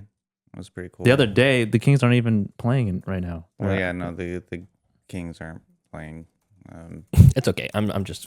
I mean, I just like watch. I just like watching the game. Like I don't have to be invested into the players and everything. Who can pull a good number out of his hat? Dave Damashek. Now that's a true broadcaster. Yeah, he is my Sherpa into the sports. Anyway. Enough. Captain Chatter, let's get into some stream picks. Oh yeah, that's right. Movies. Wanna watch a movie? Yes, I do. Disney Plus. Oh, HBO Max. If I don't get the pick, show's over. I have grown accustomed to Hulu Plus. Amazon Prime. I like Netflix. You found the pick. Streaming picks, movies that we watch on our streaming services that we will either recommend or not recommend to you, Pete. Okay, so I'll lead us off. I watched a few good chase movies. Is that anything like A Few Good Men? Yeah, similar. Okay. Very similar. All directed by Ron Howard. Or I'm not Ron Howard. The fuck is his name? The guy who directed Princess Bride. Robert Eggers. No. I'm having a total brain fart. Suicide Squad. I'm just gonna kill me. Hold on a second. Rob Reiner. Rob Reiner. Fucking stupid. All right, so guy directed Spinal Tap? Or was that Carl Reiner? That's Rob Reiner. Oh, really? Carl Reiner's his dad. Rob Reiner directed This Is Spinal Tap, A Few Good Men, Misery. What a weird Stand By Me, and The Princess Bride all in a row. Yeah, that's right. what a stretch. Yeah, what a stretch. Strange, cultural, impactful movies. Yes. So here's the three movies that I watched this week that were for Car Chase May. The original Gone in 60 Seconds. I'm going again from worst to best. Mm-hmm. This is not great. That acting is some of the worst acting I've ever seen. But I mean, it's a movie that was made in 1974 by an unknown director I've never heard of before, H.B. Halicki. Gone in 60 Seconds was made in 1974. I thought there was a new one. It's called a remake. That is a remake. This is the original one. And Henry Blight Halicki is the director. Blight. And he only directed 4 movies. Gone in 60 Seconds, Gone in 60 Seconds 2, which was in 1989. Gone in 60 more seconds. Yeah, that's 15 years later, waited to direct the sequel. Gone in 120 seconds. The Junk Man and Deadline Auto Theft. This movie is more about insurance on cars than it is about like the actual stealing of the cars. I actually did start watching this yesterday, but really I changed it. And no, you're good call. Good call. It's not good, and one of the things I did like about it was they are talking at length about the injuries that people are sustained from the car crashes, because during this car chase, I like the Bruce's suggestion, passive aggressive trivia next week. I've thought about that. I gotta find a way to do it. I thought about it. I thought about doing like toxic boyfriend trivia. Ooh, that's good. You really think that's a good answer? I actually told you that last week. I should be responsible for that correct answer. Yeah. Gaslight trivia. And then Dan Smith says, I missed unfair trivia, but the aggressive trivia had him in stitches. Well, we're re-releasing this on Monday. Anyways, so Gone in 60 Seconds. Yeah, skip it. Not great. The 1974 version. There's a couple of people that I thought looked familiar, but I looked through the cast and I didn't recognize literally any names on here. Mm-hmm. But they talk about like it's a lot of it's told from like the perspective of the police officers chasing the people who are stealing the cars, and they're like traffic collision at this intersection. It's in Long Beach. It's in LA. Traffic collision here. Multiple injuries on scene, and it'll cut back to like the carnage that happened from the car chase, and there's like people leaning out of their car and bleeding and stuff, and you're like, shit.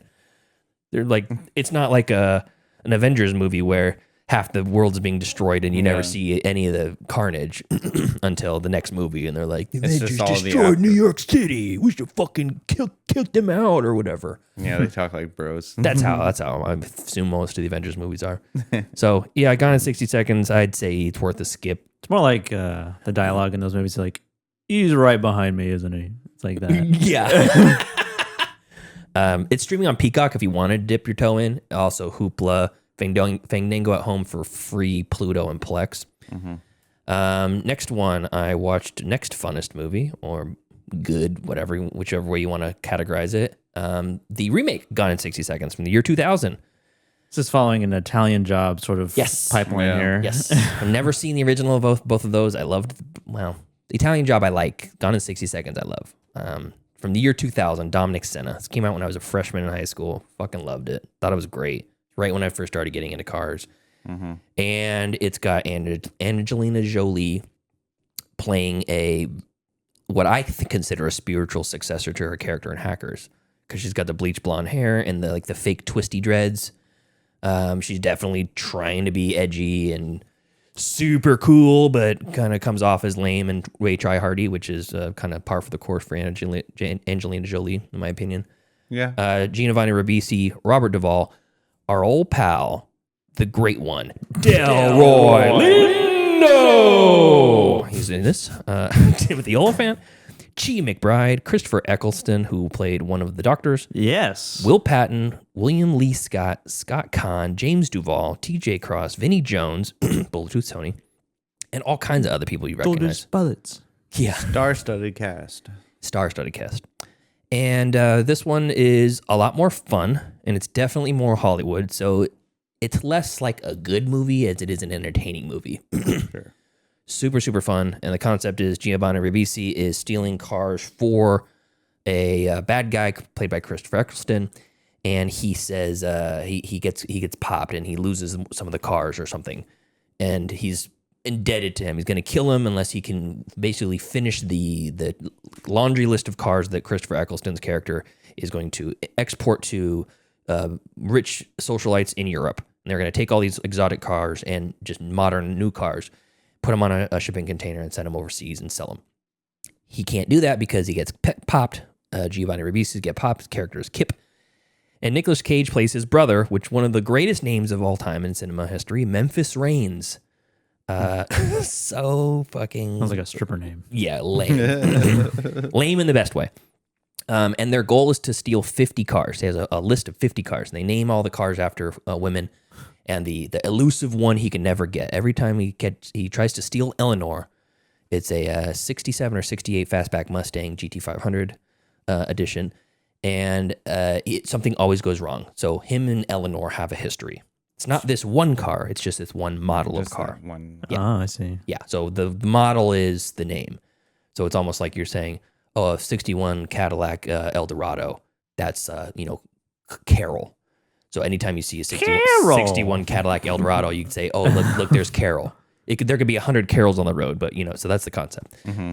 And he comes out of retirement, quote unquote retirement, because he left the game. His mom begged him to leave the game. I'm out of the game. Yeah. And there's a great bit at the beginning where he's revealed to him, and he's basically coaching little kids on how to race go-karts.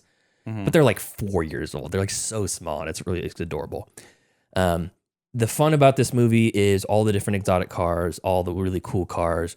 It is a time capsule movie, so it feels very 2000. The soundtrack is legitimately fun, and I like the soundtrack.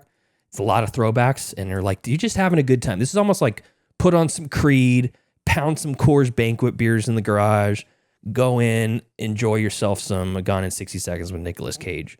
Feels like a Michael Bay movie, but it's directed by Dominic Sena, who also did Swordfish. Oh, yeah. And Swordfish. That's the hacker movie. Is it? Swordfish. It's like Hugh Jackman. He's like a hacker or he's something. a hacker. And Halle Berry's tits are in it. Yeah, I was going to say, Halle Berry's naked in that, topless at least. That's the only thing I know. Very formative for my young self in the year 2001. Yeah, John Travolta's the bad guy. So anyways, Gone in 60 Seconds. That is streaming. Let's see what's the streaming. I might have rented this one. Yeah, I had to rent this one, $4. Worth it. Very, very fun. Car chases in this, delightful. Very fun. Okay. Yeah, there's mostly thieving, carjacking more than car chasing, but it's a lot of fun. And they steal all 50 cars in one night, which is ridiculous but fun. All right, so next one up for Car Chase May. A movie that I've been wanting to watch for a very long time, from 2004, an Australian production called Torque. Have you heard of Torque? Oh, I've heard of it, yes. Yeah. Torque. I did watch Biker that Boys. Yeah. When did you see this? You know what? I can't tell you, Just but I know. Rough ballpark. Like last couple years, childhood? Sophomore year. Okay, got it. High school. Yeah, high school. So this guy also directed a shit ton of Mariah Carey music videos and Janet Jackson music videos. Oh, interesting. Also, the Power Rangers movie from 2015. Not the one that you think it is. Oh. It was one that has James Vanderbeek in it as one of the Power Rangers. Oh.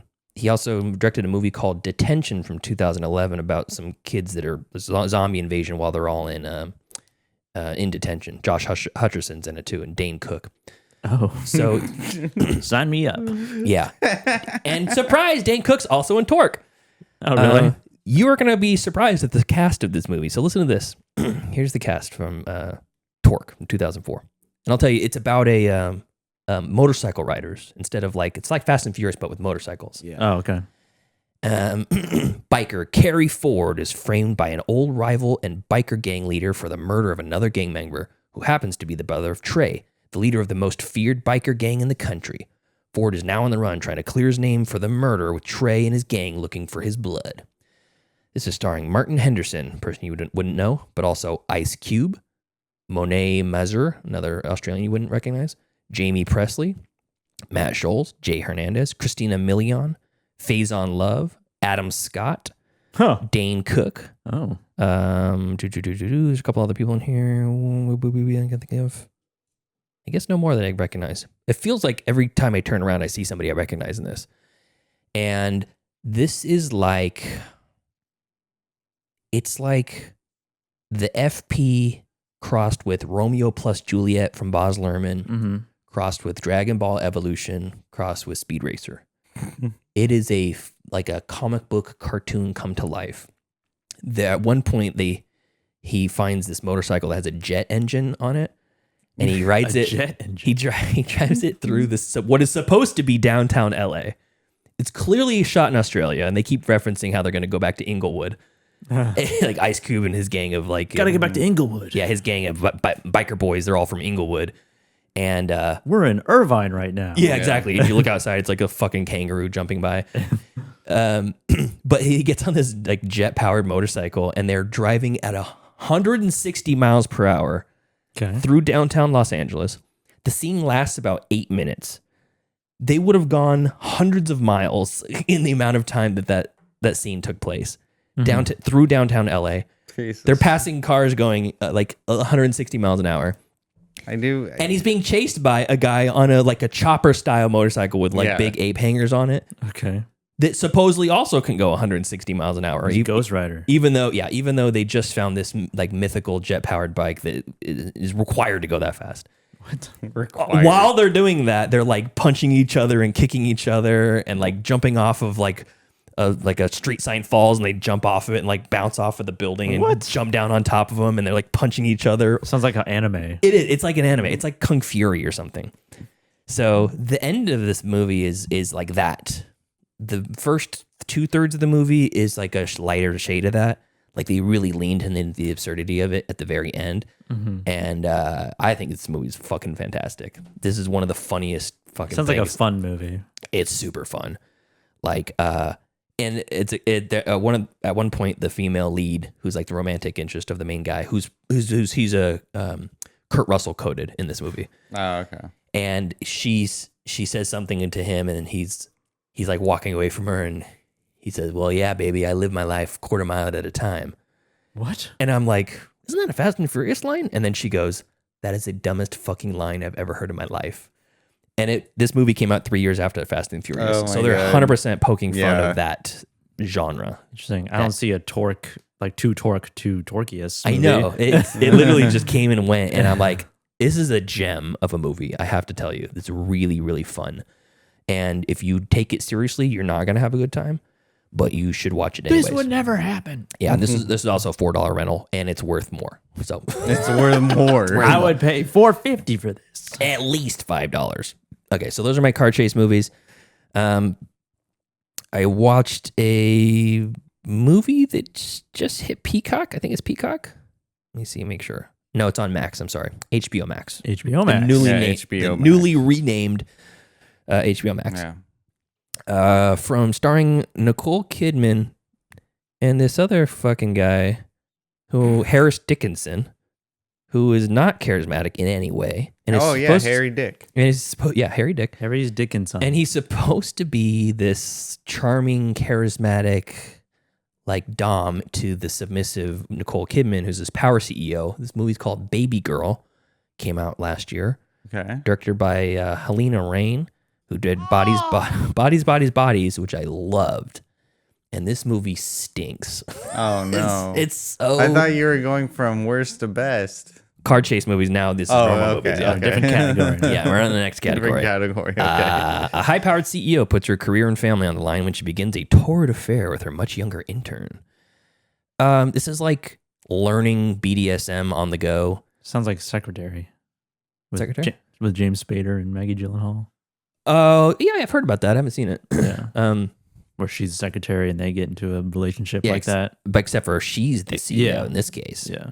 Yeah. Tables have turned. It's like Ghostbusters with chicks.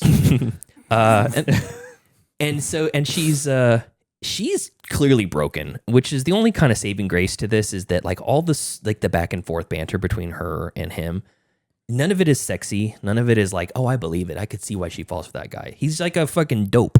He's like a Pete Davidson type guy who gets a job as an intern at our company. And she's a CEO of this like automation firm that like manufactures automated equipment for like an Amazon sort of company that picks merchandise up and stuff. I wish I could be in that situation. And he shows up and he's just like, oh, hey, what's up? And she's like, oh, I'm gonna fuck that guy. Like there's no lead up to it. I'm fucking him for sure. Yeah, exactly. But she's broken, so I mean there's that aspect, so you kind of like, okay, we'll give it a pass. But the writing doesn't, I don't know, it's hard to, I feel like it would be really hard to write in a believable romantic relationship or a believable like sexy relationship. And they failed here. Completely failed, in my opinion. That's such a good idea, though. Like, you know, like just like the sure. I mean, it's got power dynamic. Story's got legs. Yeah. And then, of course, there's an idea there. And of course, she's a high-powered CEO. And Antonio Banderas is in this. He's her husband. Yeah. You leave Antonio Banderas, the Latin silver fox himself, still in good shape, too, by the way. I'm sure. And he's dicking her down nightly. And she, instead of like just talking to him and saying, you know, hey, how do we do like this? Hey, why don't we get some toys in the bedroom, you know? Taking her down. Instead of that, she just finds a fucking dopey ass plain dude intern and is like, oh yeah, I'm gonna be his sub. And that's what it is. The dynamic is that she doesn't want to be the dominant one. She wants to be the submissive one. Yeah, because she's a CEO, right? That's correct. That's how it goes. Mm-hmm. Yeah, that's but the guy doesn't know either. So he's just like, at one point they have this like meeting in a hotel room. Yeah, an encounter of sorts. And he's just like, he's like, so like, what do you want to do? And she's like, what do you mean? I mean, like, you want to like kiss or something? And they like start to kiss, and she's no, we can't do that. And he's like, I guess get on your knees. And that's it. That's the whole. It's like the whole. I guess evolution of that sex scene, and then she just gets on hands and knees. And we can't kiss. I know, and there's this weird dynamic where she's kind of treated like a dog because the first time she saw him, he was calming a dog on the street that was like kind of on the loose, a loose dog, and he was able to calm her down and then give it off to the owner. And she's like walking on hands and on all fours and like drinking milk out of a saucer or something like that. I was like, is it a cat or a dog? Like a dog. Yeah, like a dog. So it's just really messy and uneven. And I like this. It's not about kink shaming. It's not about body shaming. It's just a messy ass movie. That's a shame because there is an idea there. Sure, and I think a lot of people would enjoy this. I mean, it's got some high ratings, but it's for the most part, it just left me very confused about like what the message was, and also why am I watching these two people figure out how to fuck each other? Like I want some experienced professionals up there. Somebody to take the reins. I'm Nicole Kidman in this situation. Take the reins. So you have a Dom coming of age story. Yeah, kind of. But like it's not told from his perspective. It was told from his perspective. You have a sub coming of age story. Well, that's for sure. I mean, realizing, wait a minute, we've seen that in 50 Shades of Grey. I didn't see it. Yeah, neither did I. So, anyways, that's not good. Don't watch that. Okay. The next one, I think this is my last one.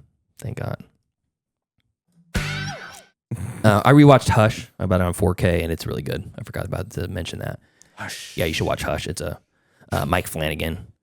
Really good. I'm trying to see if that's streaming anywhere because I watched it on disc. Let's see. Yeah, it's on Shudder, AMC Plus, Shout TV, Philo.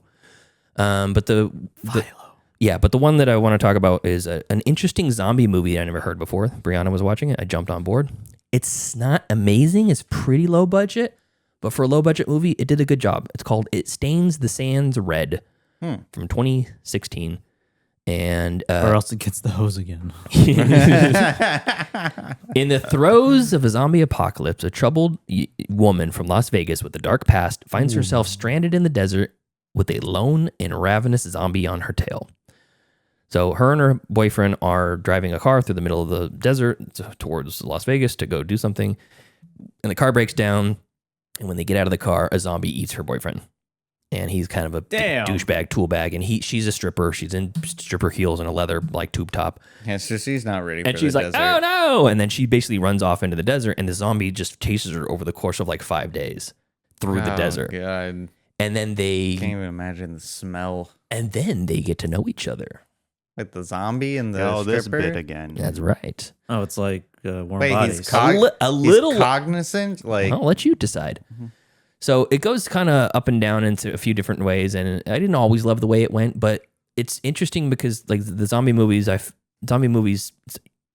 kind of have to do something new to get the hook out to differentiate yourself from every other zombie movie out there. Sure. And this was different. It felt cool and like unique. So ultra low budget, but worth a watch, I think. And that one is streaming. I think it's on AMC. Let me confirm that. Okay, I know we did stream that. No, it's on Prime. Prime, Peacock. Oh, it is on AMC. Hoopla, Fandango at Home, and Plex. So, not amazing movie, but interesting. If you like zombie stuff and you're looking for something new, give that a shot. It Stains the Sands Red. That's it. Okay, right. Tyler. All right. I have a couple of streaming picks as well. Going off of our car chase scene month, I watched a 2000 movie, Romeo Must Die, starring the beloved Jet Li. This movie and DMX. And God, yeah, DMX is not great in this movie. He's also in Exit Wounds with Steven Seagal. He's also not great. And also not great, especially with Steven Seagal. I've learned to dislike the human being Steven Seagal. DMZ or DMX, I like his music. It's okay. Romeo Must Die. I thought I had saw this movie before because the name sounded familiar. And Jet Li, he was at the height of his career in the early 2000s. And for whatever reason, I thought I had seen this movie, and then it just came across my desk, and I was like, yeah, I've seen this movie before, but have I seen this movie? I have not. And so I watched it again, and it's a really, really cheesy action movie. But the car chase scenes in it are very entertaining. And I actually forgot that there was a car chase scene in this movie. Well, you forgot you watched the entire movie before. I didn't. Yeah. I mean, like, I didn't watch this movie because of Car Chase May. I just watched it because I thought I had watched it, and so I was going to revisit it. And then when I was watching it, I was like, oh, I've never seen this movie before. I only saw it like probably on the shelves of a video rental store. And yeah, this movie is not. It's good for what it is. I'm not gonna say that it's a bad movie. I think that the acting is very subpar, but for what the story is, and the performances that execute the story, I think it's fine. This is kind of like what I would describe as a mid movie that I've always championed for, and I really I had a good time watching it. I didn't have a bad time watching it. If you're looking for an avenging cop seeking out his brother's killer and falls for the daughter of a businessman who's involved in a money deal with his father kind of movie, well, I mean, you probably could find something a little bit better. So are you recommending this or not? Yeah, I am. You know what? Yes. Yeah. If you want that ultra hyper specific thing, you could find a better movie. Probably. But watch it anyways. Yeah. You can watch another Jet Li movie. Well, this is streaming on Amazon Prime. So yeah, check it out. Okay. Fun. Next movie that I watched a Netflix original movie, Nanas, starring Nanas? Yeah, starring Vince Vaughn. Like grandmas, nanas. Yeah, it's like a Italian movie. Where's our Italian drop? We have Okay. one. Do we? Yeah, the spaghetti. Oh yeah, hold on. Go ahead. Continue. Go ahead. Go ahead. So after losing his beloved mother, a man risks everything to honor her by opening an Italian restaurant with actual easy. grandmothers as the chefs. So it's based off of a true story about this guy who opens up a restaurant in Staten Island, and he gets the quote-unquote nanas to be the chefs of the restaurant, which I found hilarious. And God, this music is distracting. Go on. It's distracting. I'm helping you sell the bananas. So Vince Vaughn is the main character, and he loses his mom at the beginning of the movie, and then in order to honor his mother, he buys an Italian restaurant and then hires the elderly Italians around. Yes, you said that part already. Okay, well, I mean, And then what happens? And then the restaurant becomes a success. Like, it's a very simple Lifetime kind of movie. Vince Vaughn, I like Vince Vaughn as an actor. I know there's some, criticisms against his acting ability, but I've always liked him in everything that he's been in. I don't think I've ever seen anything that I've detested him in any sort of media. So that's Nana's Netflix original movies, streaming on HBO Max. Oh wait, no, Netflix. Is the next movie Italian too? I just want to know if I should keep playing the music or not. No, it is not. Damn it. Next movie that I am streaming picking is Shortcut to Happiness. Oh, I thought it was Italian. My bad. That sounded Italian. Shortcut at the happiness. Easy. Hey, what's the matter with you? This is directed by Alec Baldwin, starring Alec Baldwin. And He directed it. Oh, Yeah, he directed it and starred in it. Also starring Anthony Hopkins as well. Jennifer Love Hewitt playing the devil. Oh. Jennifer Love Hewitt's the devil? Yeah. And Wow, this is an interesting movie. I thought it was Joe Biden this whole time. Hillary Clinton, according to the Republicans. this is another example of Why do you still talk about her? I don't get why. What, Hillary bring her Clinton? up. Hillary Clinton? Yeah. What about the emails? Yeah. She had emails. No, they're talking about buttery males. Okay. Anyways, Shortcut to Happiness. Directed and starring Alec Baldwin, and also starring the late great Anthony Hopkins. What? He's still alive? Oh, he is. Yeah, he's there. Why'd you say the late? Did you assume Technically, he's there. assume that he's dead? It was a stupid joke. Anyways, I'm joking. so a down and out writer, Okay. a down and out writer, Alec Baldwin's character sells his soul to the devil in exchange for fame and fortune. This movie is the epitome of early 2000s movies. I thought this was a very well-paced movie. Alec Baldwin was a little bit jarring to see on screen, considering all of the events that had happened in the past couple of years. This movie was made before that, right? Yes. Oh. And I thought it was really... you know what? It's interesting. I was thinking about it, that this movie is actually kind of terrifying in a way. Because like selling your soul to the devil, like they make it ambiguous. The devil makes it ambiguous in the movie. The devil makes it ambiguous. Like, okay, so, like you can have this fame and fortune for 10 years and then I have your soul after the 10 years, but they don't, the devil doesn't say what happens after the 10 years. That's not ambiguous though. That's pretty direct. No, I mean, like, they don't say it directly, like, we're not going to tell you what happens to your soul. It's just like, it says, well, we're going to take your soul after 10 years.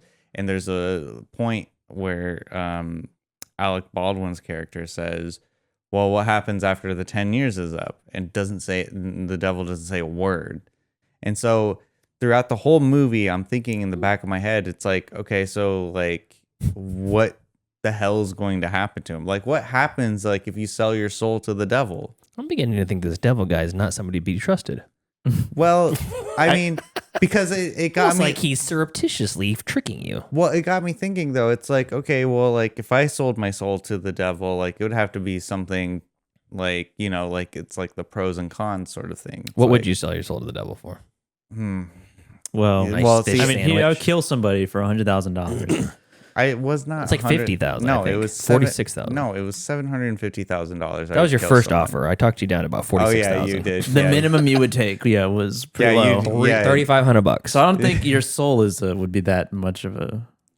Well, so that's the thing though, is I would be a lot more inquisitive about like the terms of like what would happen if I had to sell my soul. Like, okay, so they give me a contract to say, let's say I can become like you know, like a prolific poet or something like that. All right, Tyler, I'll sell me your soul and I'll make you a prolific poet.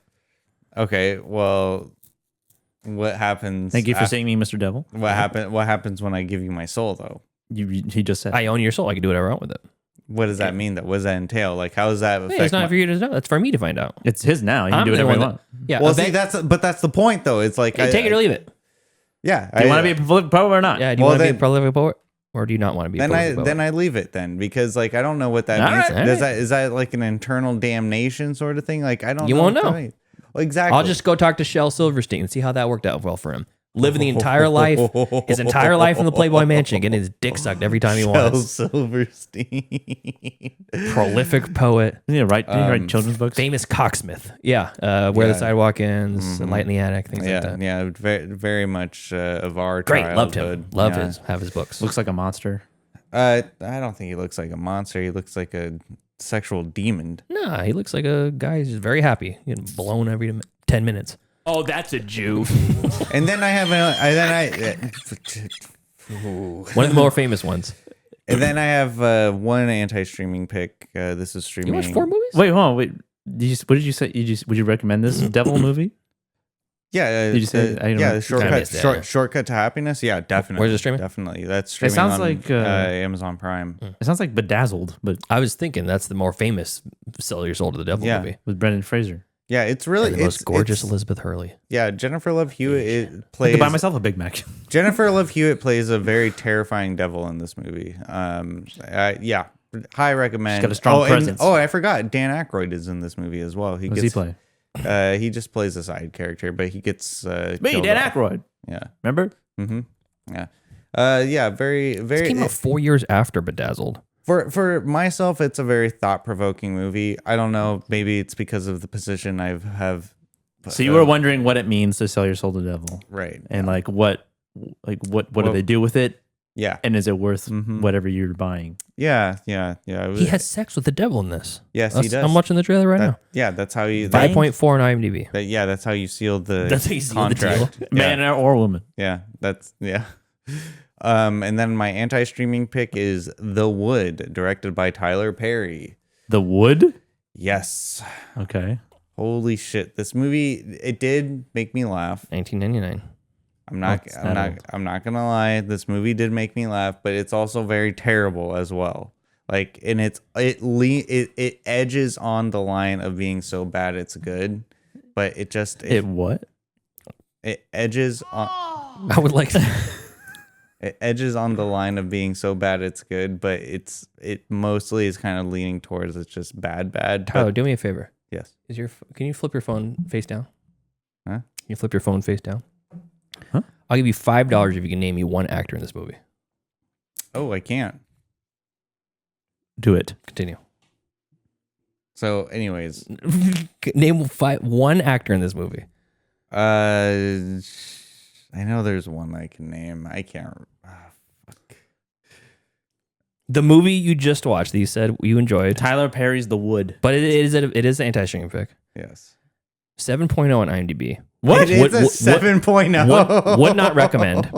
But the 5.4 related Shortcut to Happiness would high recommend. What's the difference between these two movies, Joseph, do you think?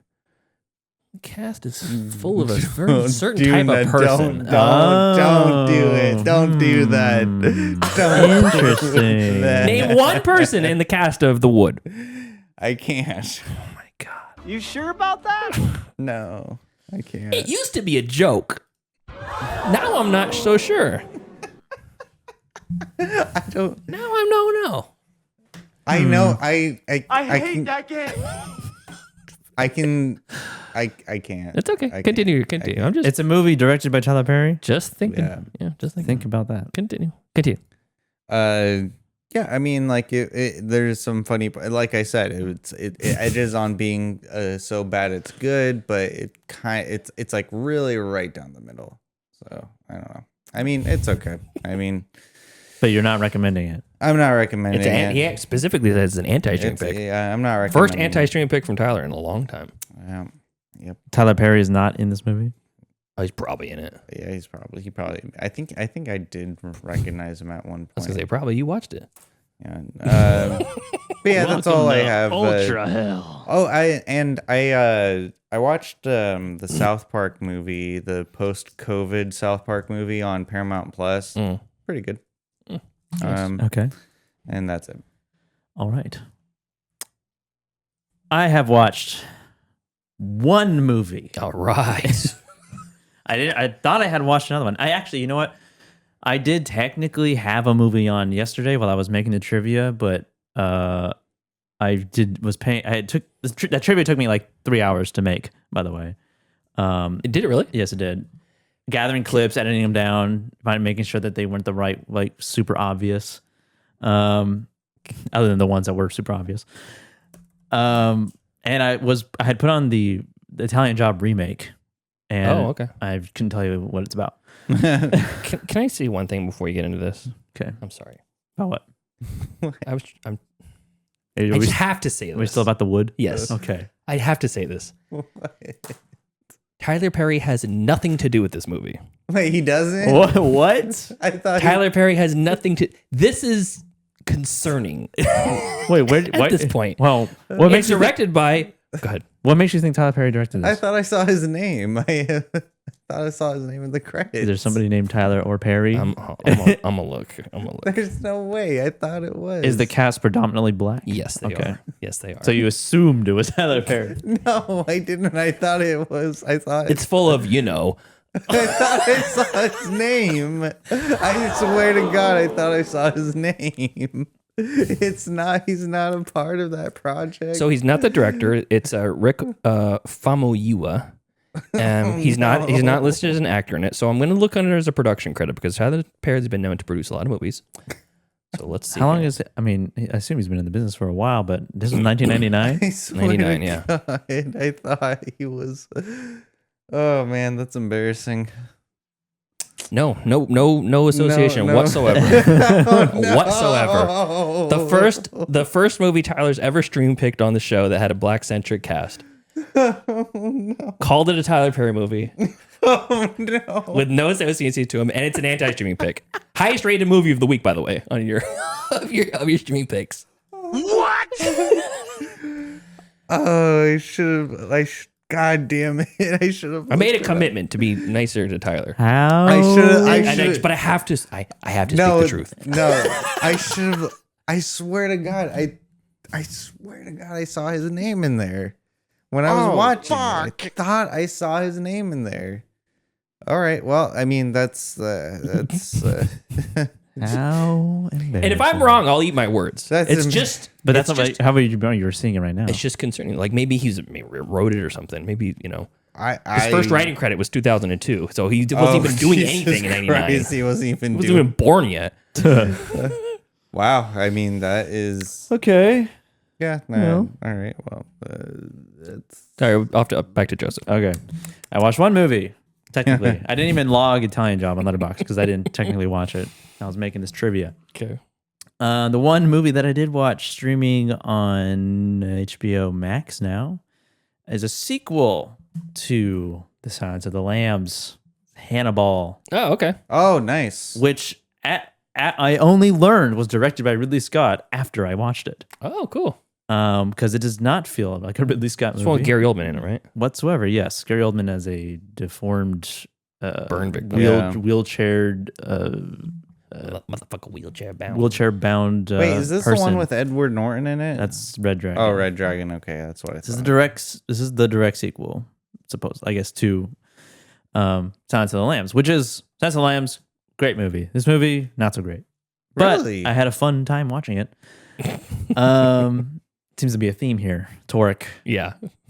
The mid-devil movie you watched, and then this one. Shortcut to Happiness. Yeah. Okay, we have Julianne Moore playing Jodie Foster's character as Clarice. Clarice Darling. And Anthony Hopkins, the still alive Anthony Hopkins, as Hannibal Lecter, and Ray Liotta as that's right, he is in that as a DA or a lawyer or as a detective. Yeah. And this is more of a fun version of Silence of the Lambs, because you have Gary Oldman, who is a victim of the only surviving victim of, other than I guess from the first movie. I guess they forgot about her and the well. No, that's Buffalo Bill's victim. Oh, that's right, Buffalo Bill. You're right. My bad. The only surviving victim of Hannibal Lecter specifically is Gary Oldman's character, who has we have a brief flashback of. Oh, that's right. He's not a burn victim. He has his face removed. Yeah, he is Hannibal Lecter persuaded him to. He's like, cut off your face. As he's like hanging himself, doing some like autoerotic asphyxiation type thing. And Clarice being played by Julianne Moore. Julianne Moore is a good actress, although I don't think she puts on a southern accent very well. I liked her in this though. And I like the story of this because essentially you have a police officer in Italy, I believe. I think it's Italy. Yeah, it's Italy. Who kind of goes rogue and wants to catch Hannibal Lecter by himself because he's on the run because he escaped in the first movie. And because there's like a $3 million reward to catch him. Oh, yeah. Motivation right there. Right? So he withholds information to Clarice as she's trying to find him. And she's using Gary Oldman as assistance, a la the first movie where he was using Hannibal Lecter for assistance to find Buffalo Bill. Yep.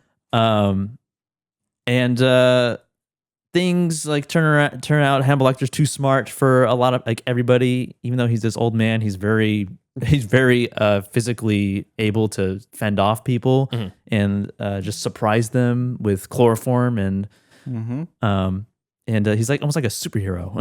It feels like. He's a cannibalistic superhero. He's a doctor, right? He's a therapist, a psychiatrist or something. Yeah. But he has a physical prowess that is to be reckoned with. Yeah.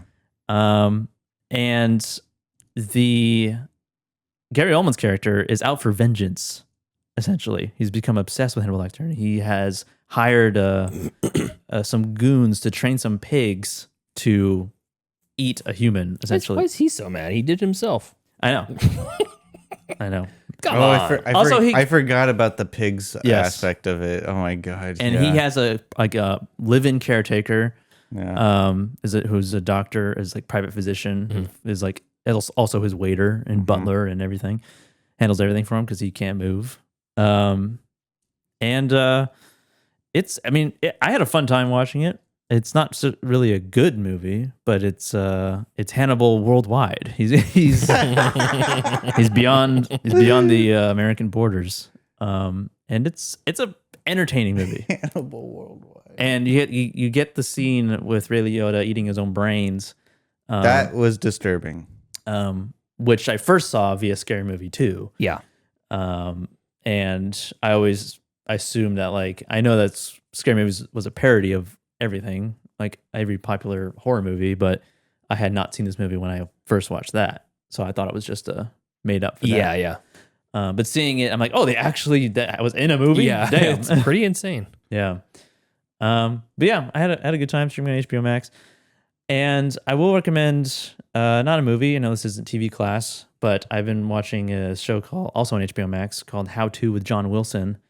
And it is a Nathan Fielder adjacent type show. And it's actually produced by Nathan Fielder.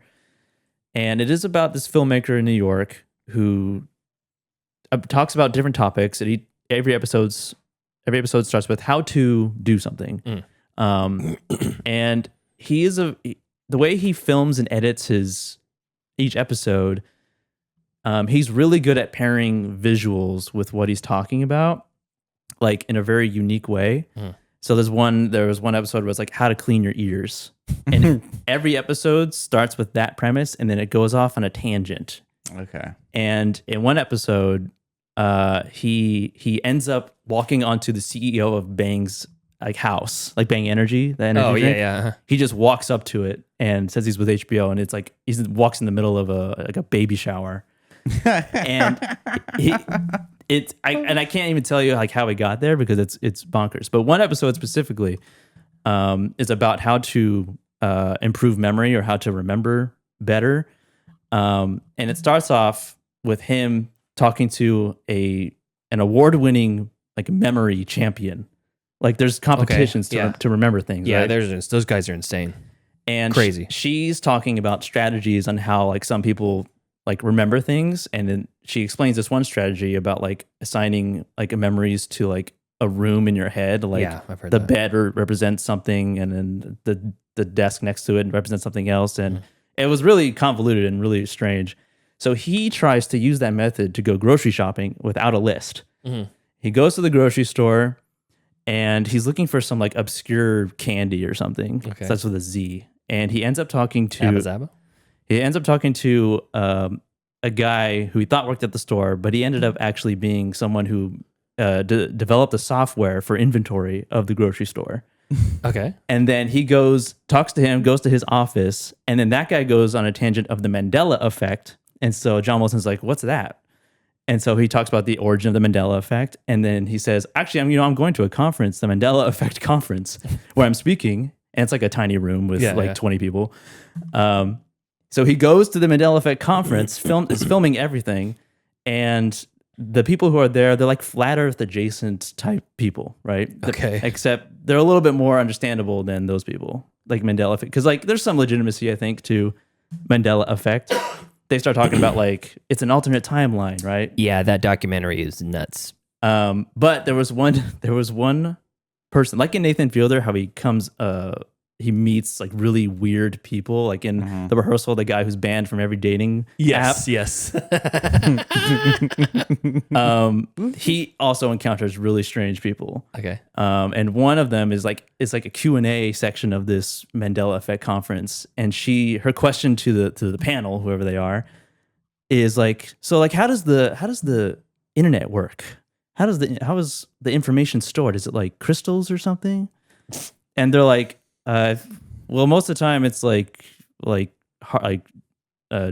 like hard drives and like storage like that. Yeah. And then she's like, well, what are they made of? And they're like silicone. Silicone. It's like it's sort of like crystals, like minerals and stuff. And like she's like, okay, crystals, got it. That's all I want. That's all I care about. And then she left. Wow. Okay. Yeah. It's a really. My interest is piqued. Yeah, he has a higher pitched voice with like a slight lisp, and it's really entertaining. He's very dry, like Nathan Fielder, like the way he talks, and most of it is through narration, paired with like him walking around New York filming things. And he's really good at like if he edits or if someone else edits it, but at pairing what he's saying to what he's filming.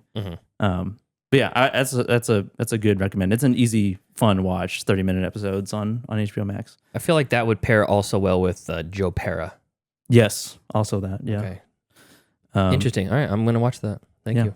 And that's all I have. All right. Follow up on Rick Famuyiwa.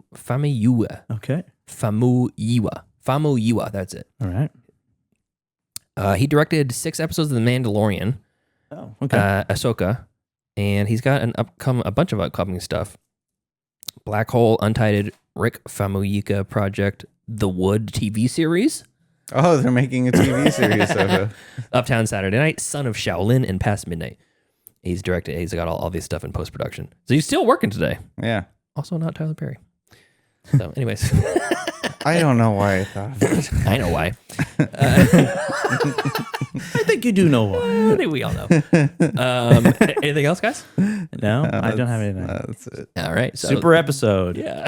Oh, yeah. Mega episode. Jack's going to love this. Every once in a while, I want to drop a 2-hour episode, Gavin Chatter. He's like, was it my birthday? Because I just got a 2-hour Gavin Chatter. Trivia took a minute. It's fine. It was good times. All right. So thank you to our cool ass yard duties over on Patreon. That's Javier, Heather, Michael, and Chris. If you want to support us on the Patreon, hit us up, patreon.com/middleclassfilmclass, or you can send us an email, mcfcpodcast@gmail.com, and support a different way. Watch the YouTube channel, whatever you like. Until next time. Thank you for joining us for this extended Gavin Chatter. Follow us later on in the day if you're streaming live with us, or later on in the week if you're on the YouTube or podcast later, as we review Bullet, starring Steve McQueen. Follow us on Facebook, facebook.com/MCFCpodcast, and send us an email, mcfcpodcast@gmail.com. Yes, and follow us on Instagram at Middle Class Film Class. And on TikTok at Middle Class Film Class, and on Twitter at Podcast MCFC. All right, Bullet streaming on Tubi, so if you haven't seen it yet, go watch that. It's going to be a good time. We'll see you later. See ya. See ya.